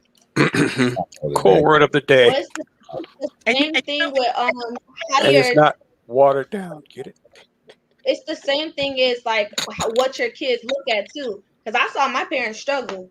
Also, my parents didn't have everything. Like my mom was a teen mom. Well, technically, I mean she was a teenager when she got pregnant. I went to school with my mom. I watched my mom get her bachelor's. I watched my mom get her master's before she even met my dad. So like and then I see my grandmother who was a single parent. Well, I mean, I didn't see her as a single parent because my parents, they're grown. But like, I've seen my grandmother work for what she has also. And some people were already in the place because I was like a teen baby. I watched my mom, like grind. And some people's parents, I don't have older parents. So some people's parents were already in a place where they could provide, you know what I mean? And it's always going to be the discrepancies between generations because baby boomers say the same thing about Generation X, and Generation X say the same thing about millennials, and I'm going to say the same thing about Generation Z because my brothers do get things handed to them that they don't have to ask for, that I had to work for. So it's always going to be that generational thing because we all think differently. They're in the age of technology. I grew up when we had box computers and floppy disks. And we didn't get laptops and stuff until like 2007. But my brothers, that's all they know. So it's just how, like, they didn't see my parents struggle. They see my parents where they got all this money and they can do this and take trips and this and that. I grew up where I'm like at the foundation because I'm 7 and 9 years older than my brothers. So I grew up like watching my parents and I'm like, well, shoot, if I want to get somewhere, I gonna have to do something. And not everybody's like that because I went to school in a predominantly white neighborhood. I seen all these people, their parents were a lot older. Like I saw like a lot of their parents was like 40s and maybe 50s when my parents were in their 20s.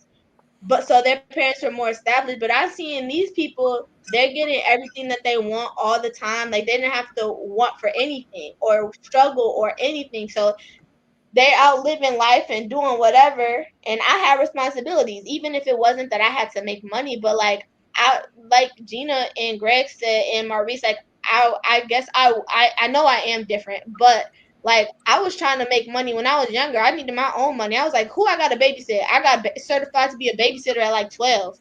I was trying to figure out how I was going to make money because I wanted things that I saw other people have, but they were just given to them, and I automatically had to, But see, work. now, and also you thought about it and you took these steps to do that. I did. Okay. I took certain steps that they didn't have to take. They have to take other steps, but I had to just take more steps. That's what I was trying to say. Not everybody has to take the same steps. That, like, Black people, we have to take more steps naturally than white people. Women have to take more steps than men. There's some steps that some people just don't have to take. I gave you the whole screen, so you say that again. Black people, look at the black people and tell them that. Oh, Black people inherently have to take. Don't look at my broken nail, it broke.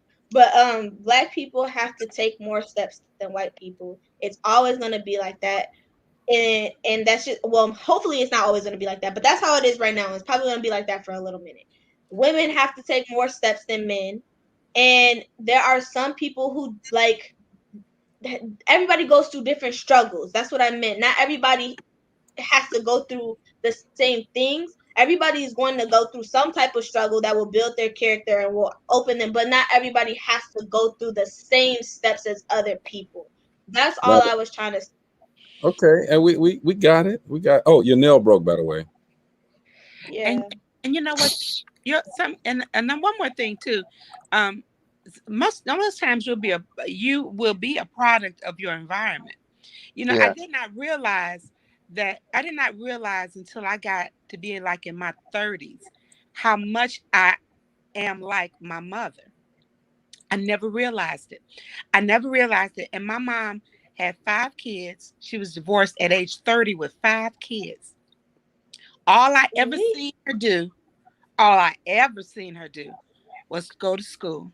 She went to school. They had a program. She went to school. She sat us down at the table. That's why I say planning.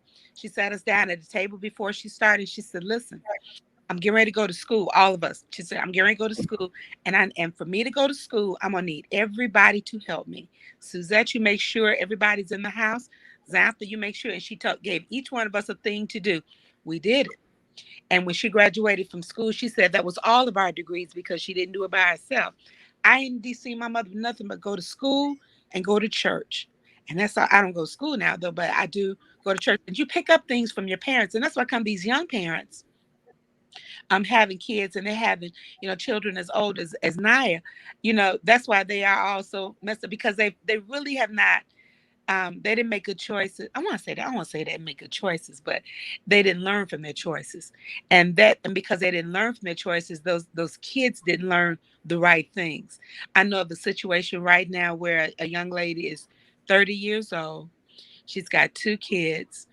She does not believe that she thinks that everything she asked for, her father should give to her. Everything. She doesn't think she has to work for it. She doesn't think she pay it back. She's mean to him. She's disrespectful. She's entitled. Yes, she's entitled. That's right, baby. That's right. That's Exactly what the word is. She's entitled. That's right. That's not right. That's not right for her mother and I know her mom. That's not right for her mom to keep telling her, "Well, just go over and go ask your daddy, and he ain't this and he ain't that." And see, all of that. Everybody believes what their mother says. Everybody. So you keep pounding that girl's head like that. You're not doing her you're doing her an injustice. So, like I said, I saw my mom go to school. Then I saw her, she said, and then she got us back at the table again and said, "Mama's not making enough money. I'll have to go back. And y'all got to keep on, you help me write these papers." We read college books and helped with book reports when we were in high school for my mom, going to Purdue. And she then graduated with a master's in education. So it can be done. It can be done. But, you can't be afraid of struggle. You can't be afraid of taking the steps that you'd have to take, because nobody gets from the bottom of the house to the top of the house without steps on the ladder. That's right. And you can't miss one of those rungs. You cannot miss a one, because your end gonna fall. And you have to, you know what, when you fall, guess what? You got to fall, you got to get up, and you got to start all over again. It's the same thing. There we go. Hey, look, Dinner says some people are not going to stick around adversity long enough to build valuable character strengths. Positions themselves as, "I don't have to take this," and they're out of there. Okay. Entitled people are created, not born. Good. Look, Dinner. That's good stuff right there. Man, that's deep. I gotta give it to him. That's the core. That's the core statement of the night. It is. Core statement. I agree. People who are entitled, they're created as a product, like Suzette said, of their environment. Because like Sage, she's a go-getter. Like she doesn't want to work for somebody else, but she also understands what she has to do because her mom has 13 kids. She ain't got no choice. She had no choice. Her mom has 13 kids. Her mom owns her own business successfully. I mean, she it does really well. I would say She that. learned But from she learned from a super, a super. She ought to know all of everything. I mean, she learned that right there is some serious hustle. Yeah. She got a successful business with 13 kids. Yeah. 13 kids and grandkids. Wow. Listen, my father back in the 70s worked for Nabisco, and he was a salesman. And my father was a hustler. I mean, he could talk. I don't know where. I'm glad I didn't get. He could talk. You didn't get what? Talking. Wait, what? Oh my Glad I didn't get God. that. Glad I didn't get that trait. Oh my God. Oh my God. Live. My father was a talker. He could talk. He had a gift. As my auntie said, my daddy could sell toothpicks back to the sawmill. He could talk. He had, and as a result of that, he had he sold Nabisco cookies in 3 states. Oh, he was a Keebler. No, it's Nabisco. No. Nabisco, and he sold them in 3 states. He was the #1 salesman for the for the 10 years he was there. The last 10 years, no, the first 10 years he was there, and then they started dividing him up because his area got so big to But anyway, but he was a salesman, and you talking about retirement. My father retired from Nabisco when he was 50 years old. It was all about that plan, and it was that 401k, it was that pension, and he worked it. He worked it out the park, didn't he? Hey, Darian Collins said she would retire her husband after 15 years of struggling together. I would too. He's not becoming a house husband. Yeah. He has other pursuits. That's right. Exactly. He has a job now. He just ain't gonna sit there. Yeah, look, then it says when a parent gives a child a fishing rod, the parent can't sleep better. He can sleep better at night. Your child can make it because you showed them. Also, like we had the same quote the other day, the same quote, and basically you gotta teach your kids what to go fishing for. Yeah, teach them how to fish, and don't just give them a fish. Teach them how to fish. Yeah. Right. And you have to you have to teach them how to fish because one, there are more resources now than that you guys have. So there's other ways to make money and that we're more privy to, especially as Black people. We didn't have the same resources. Right. Now there are more resources for us to be able to make smarter decisions. But you definitely have to teach your kid how to fish and how to swim because they'll drown. I'll give you that, and that's what the entitlement part. Why I used to say because when we needed to go to find out about something, we didn't just sit at a computer and dial it up. We had to go to somebody's library or try to find somebody that had the sense to sit down and teach us and show us. The entitled part is when y'all. I'm gonna tell you something. I tell the people that I teach, y'all got a whole bunch of access to a lot of stuff. Y'all don't have to. You don't have to get out there and walk down the street or go sit in the library for 3 or 4 hours and then turn around and try to find the information in all the books that's in there. Yeah. So you just type in the title and shoot. Don't even have to read it. Make it read it yourself. It'll read it. Card catalog. Huh? The card catalog. Look, phone book to do it. Does he do it? What is it? Decimal system. That's right. That's what it was. Yeah. Look, everybody, we've been talking today. We had a couple of subjects, but we stuck on this one about whether a man can be a house husband and this and that. I like Darian's comment. She retired her husband after 15 years of struggling together. He's not becoming a house husband because he has other pursuits, as you guys have said all through the show. So basically, I think if you define the roles and you are very supportive to each other, you can either the roles can be flipped. Who knows what happens in this day and age that we're in right now? We're in uncertain times. All right. So being in uncertain times, some things are unconventional. We have to switch up a little bit and change things around. So I don't see anything wrong with there being a house husband as long as he's doing his part. It's been communicated. Go ahead, Suzette. We've got a second quiet gentleman. Suzette, by the way. Go ahead. We've got a second gentleman in the White House. How about that? Yeah, that's gay. But check this out. Molly, you're not laughing. I'm joking. Oh, no, I'm no. joking. I'm so happy that the roles again have changed. We are in such a diverse. It's a historic. Yeah, he's a second gentleman. That's cool. I think that's cool.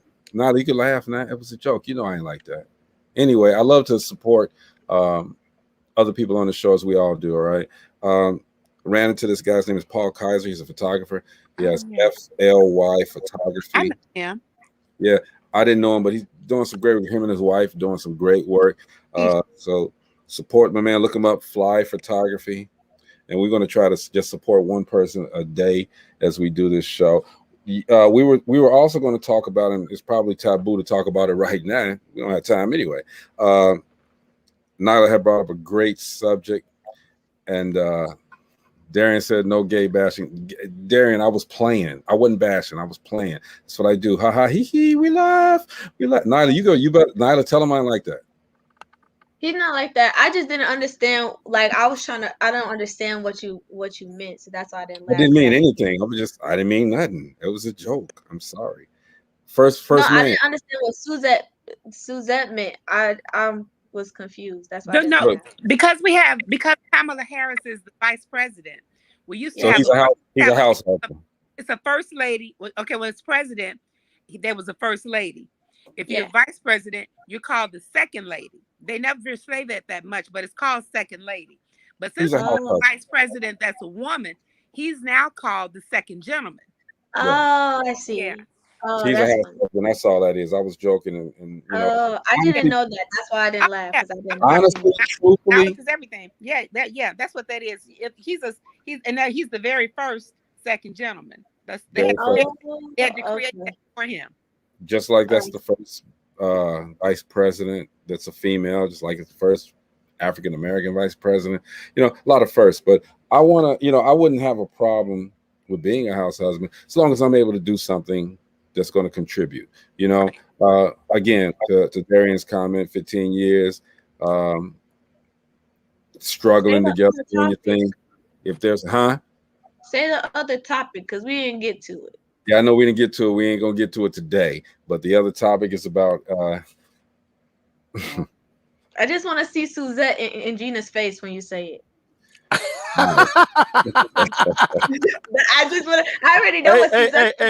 I'm already laughing because y'all laughing. So they saw my face when you said it. Oh, Gina, you don't know the topic? I had to jump back off because it was Friday. I'm going to tell you that's right. He doesn't know. How do partners feel about giving head to their partner, and should it be a part of sex? Where you go? No, Suzette, come back. Come on back, Suzette. Don't run. I'm not old enough. I promise. I'm gonna plead the fifth on that one. Yeah. Yeah. I got to do the 5th, the 4th, the 9th, and the 10th. All of them. Ditto. That for me. Wow. Marcy, want to talk about that more freely than the baby boomers. Yes, sir. Hey, look, real quick before we go, Nyla, I think it should be a prerequisite. It should be, look, do you have a good job? Do you nag all the time? Do you get hit? I kind of agree because there's people who don't want to be in relationships with people who don't do that, and then they'll be like, "That's why I cheated." So I do agree with that. I'm gonna tell you, there was a long time ago, back when it wasn't when it's taboo. I'll put it like that, it was taboo. I was dating this girl, or was getting ready to date this girl, and she definitely she kind of hinted around. She went all the way around the globe with it, and then I think I kind of put it out the face of the earth. And she was like, "Oh Lord, I'm so glad that you said that because if you didn't do that, oh Lord, right, Lord." And she was just like, "Hey, you got, she said, because that was," and then I never did it to her, but no, I didn't. I mean, I got mad. You know what I'm saying? I got mad, but Mm. I never did it to her because I didn't know how. And see, that's the other thing too. Because see, look, Okay. here's the thing, Nyla. Here's the thing. We back in our school a long time ago, we had sex education and all that stuff. Well, we didn't have sex education. We had health and safety. We had health and safety. And Okay. they actually showed, or I think I may have looked it up because we didn't have internet. We had the encyclopedia. And the movies. One that was messed up, a messed up looking vagina. And Yeah. I was like, They like used a to diamond. show us slides and movies about that. it looked like an old, We had the slides in the movies. it looked like an old piece of liver. It looked like an old piece of liver. All right? Yeah. Piece of cooked liver. And I'm like, was she ill? What's wrong with her? Right. And so I developed a test to make sure that it was good. It was a litmus paper test. Okay, so you know how we had litmus paper and You know what? Here you go. I took the litmus paper and I told her, I said, I made it part of the attraction. Okay, I took the litmus paper. After you get through with this, Greg, I got something else I want to talk about really quick. You touch it to the juices, right? If that litmus paper turned green, you gotta quit it, man. You need to quit it. You talking about some phosphorus paper or something? Litmus paper turned green. You need to cut it out. She was moldy to me. I was done. Okay, but anyway, go ahead, Maurice. This chick, Shari Carey Richardson. Oh yeah. Oh yeah. What do y'all think about that? Talk about that. Because what do y'all think about it? I mean, period. From the first time I saw it, I was like, what the hell? I mean, it was not to me a good look. Do you want him? No. It wasn't a good look to me. I mean, for us to be African American, to me, it wasn't good. She's a runner. The other chick is real professional. It seemed like she just took every freaking stereotype and put it all in one. Let go with it, baby. She can't even type a tweet. Golly. I was like, man. Okay, but did you guys forget about what is that? FloJo. What the Phelps?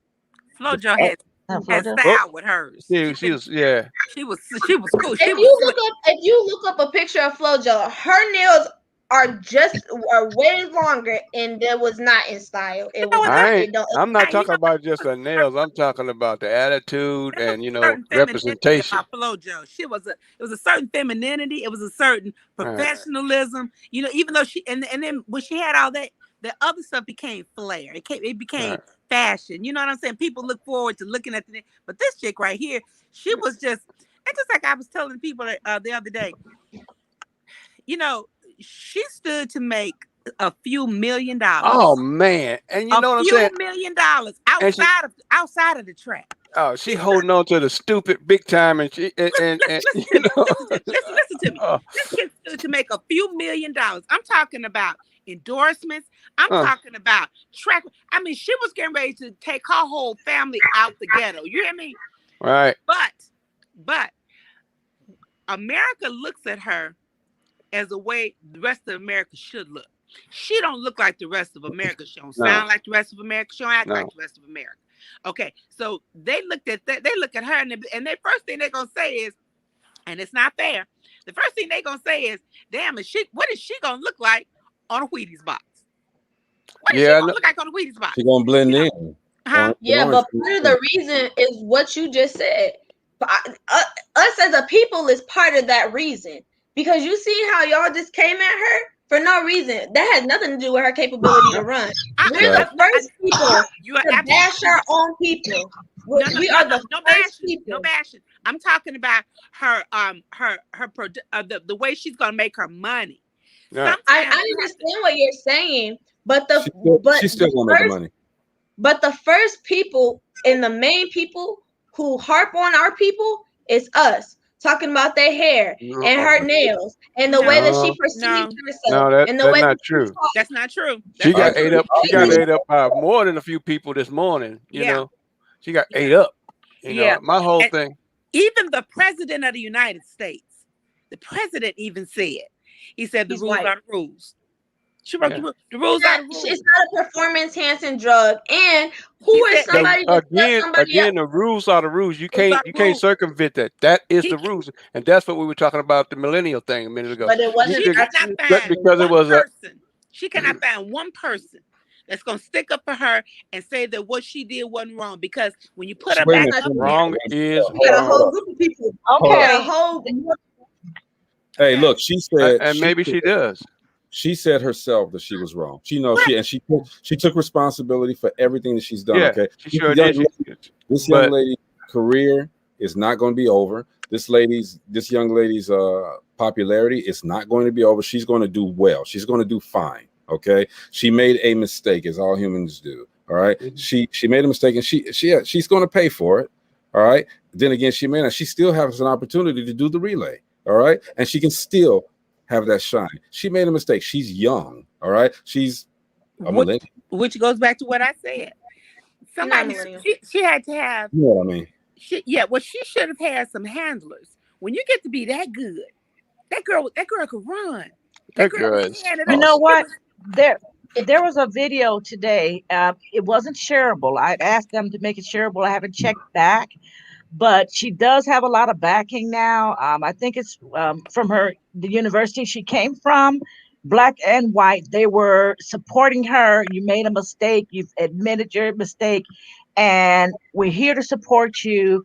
And so I think really right now, with all that's happened, they're gonna back her, and they're gonna mentor her.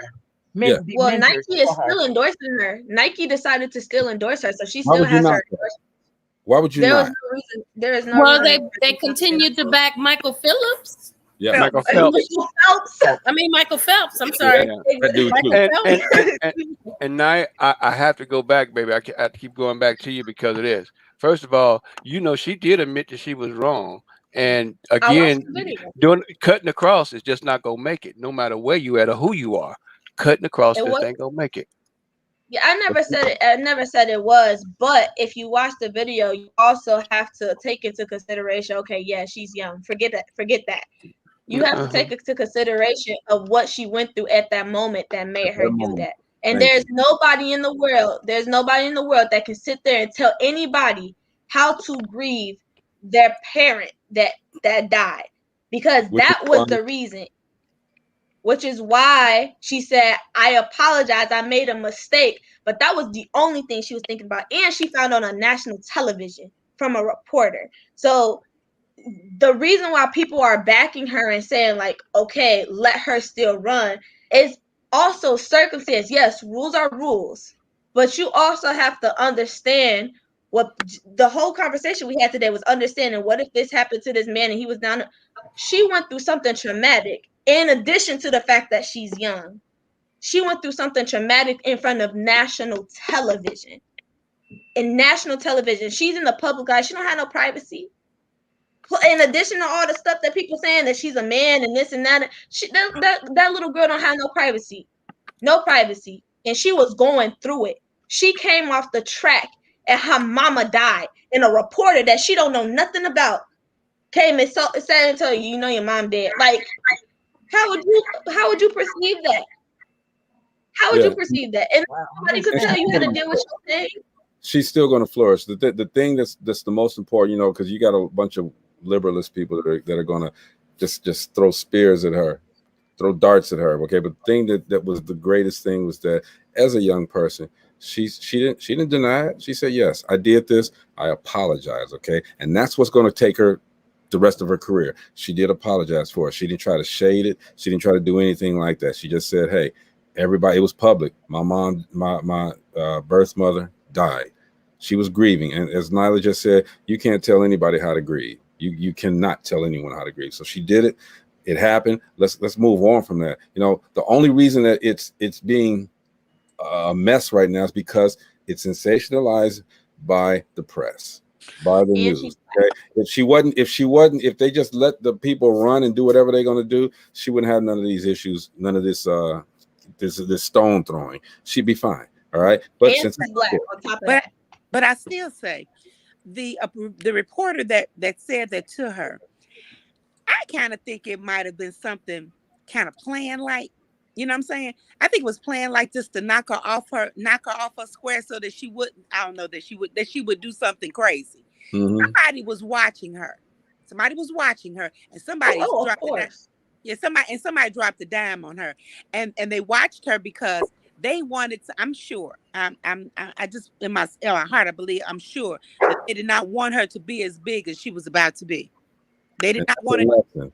That is a lesson for anybody. For Right. you, Suzette, for Nyla, Gina, Marcella, Maurice, and myself. And I've learned this lesson. As we progress and get bigger and bigger and bigger, understand that, we want to take ourselves out of that place that we were in, but the places that we were in is not going to they're not going to let you. And somewhere down the line, just happened with, with a lot of people, notable people, your past catches up to you. Some of the things that you've done in the past will catch up to you, and people who don't want you to succeed are going to always try to pull you back down. Period.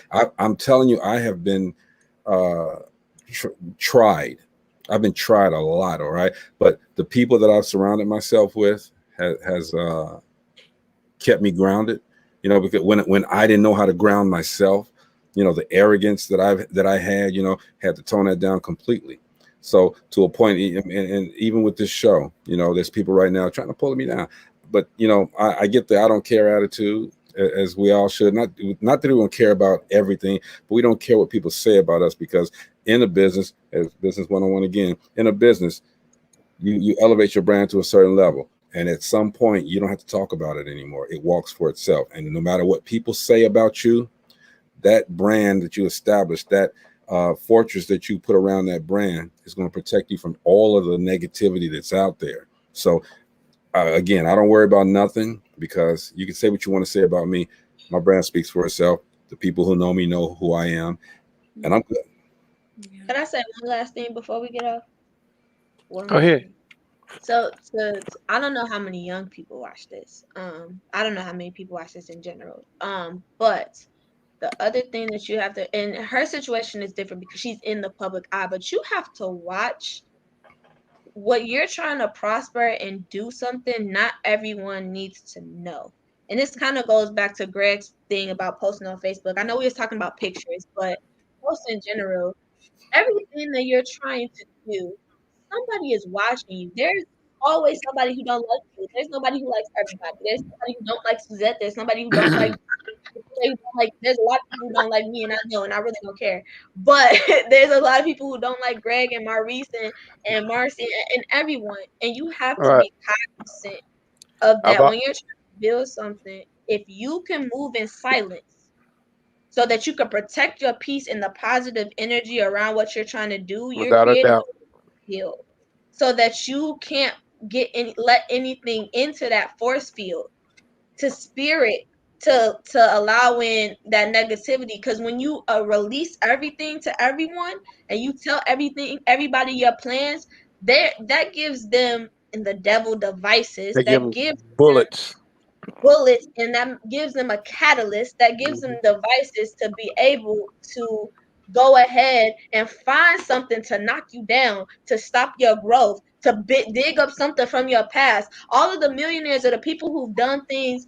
Aside from celebrities, because their past is gonna get dug up anyway. But all the millionaires that you don't know about, all the people who are mentors and who have built their lives and who have gone and done these tremendous things, have all moved in silence. Yep. You don't hear about them and you don't know about them. And 9 times out of 10, the people closest to them don't know how much money they make or what they're doing and whatever. Not because they're selfish, but because you have to protect your household, your foundation, because the world is a nasty place, and jealousy and envy is a hideous thing, but it's really real. And the people who are in your circle, the people who say they're rooting for you, not all of them are rooting for you. So you have to be mindful and Yeah, when you find people that don't clap for your rise, that's them the ones. The ones you Yep. need to, don't clap as you go up. especially on Facebook. You cannot post everything that you want to do on social media. Do it, move in silence, make your money, and then decide to talk about And then decided to thank you. Yes, yes. 101. Susan, you got anything last words? I just enjoy the program. Marcy? I'm with Suzette. I just enjoy the program, listening, learning, and Just Walk out. keeping things real. I hate I missed the Maurice Bishop. I hate it. Go back to the You rewind. can always go back to Oh, the the beginning rewind, of that's the right. show. Yep. Go Well, back to the beginning. we'll definitely So have that I it. got 2 minutes Well, of them. well, look. I'm going to do this. I'm going to find a spot on here because this is such a. I've had this high definition camera forever, and you know it's in the dad blame box, and I have never hooked it up. So I'm going to go ahead and hook it up. Cool. Maurice, any last words? I didn't mean to open up a big can of worms. I'm just saying, you know, again, it comes with the generational gap thing. You know, our generation was taught to represent, no matter what, and you represent good.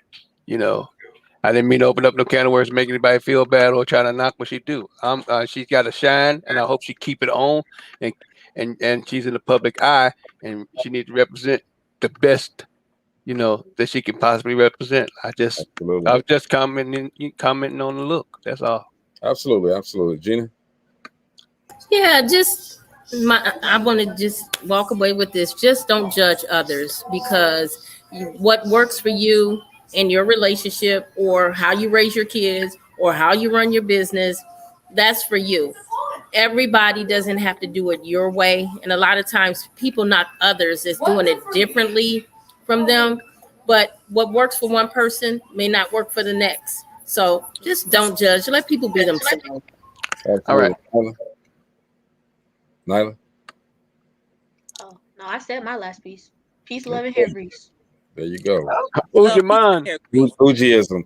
Hey, I just wanted to say everybody, let's what at the beginning of every show, I'll put a disclaimer out and just says that, you know, the views that are expressed are not necessarily those of Dope Living TV or its affiliates, because I have to, okay? But we on this show, we say every single thing that we want to say in order to inspire, in order to encourage, and in order to educate people on different aspects and different ways that people think.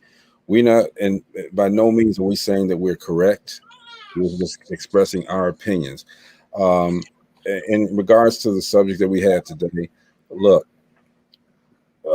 house husband, people throw stuff out there left and right, okay? But the thing is this: communicate with your spouse, communicate with the person that you're with, and when I say we, I mean America, the world, period. We can't tell you what to do or how to react, all right? Just do what you do. Make sure that you've planned it, as Suzette said. Make sure that you plan it, and make sure that you, as Chris would say, implement the plan. And everybody asks where Chris is. Chris, just real quick, is on the right now is doing a lot of work to open up a couple of clubs, as well as to get this NBA franchise going. All right, so he's not gone. He ain't mad at nobody. Everything is cool. That's my little brother. He's gonna be back as soon as he has the opportunity and the time to.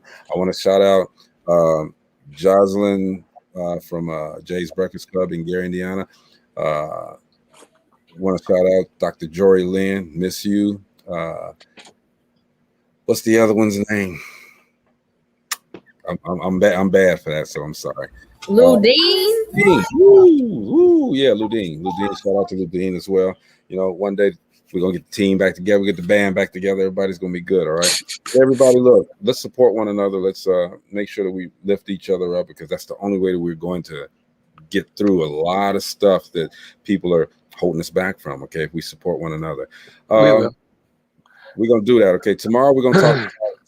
Who knows? All right. Hey, are we gonna talk about Bill Cosby? You remember that clip that came to look at? Yeah. That did you see that at the Breakfast Club? I did I see seen the memes on that. Oh, it's ridiculous. Would like to talk about. That's what we could talk about. You know, we start off with a topic and then we go somewhere else with it anyway. So if that's what I need to put in the conversation in the post, that's what I'll put in the post. But you guys, my team and everybody else that's out there, send me your ideas, send me show ideas. We definitely gonna talk about it. Okay. Anyway, hey, Gina. Yes. You used the last name Young earlier. Younger. Oh, okay. I'm sorry. I thought Young. So that was your married name or maiden name? That was my married name. Okay. I thought you knew Janice Young. I'm sorry. What's the name? Janice Young. No, I didn't know that. I may have. I did go to West Side with some youngs. Okay, now that we've gone down memory lane, this is great. This is Dope Living TV live. All right, y'all could be young somewhere else. All right. I could give y'all this, Script time. Faith and but I won't. Anyway, Dope Living TV live. We will see you guys tomorrow. Everybody, look, send in your ideas for show topics, and we'll talk about it definitely. Especially Nyla. She ready. She.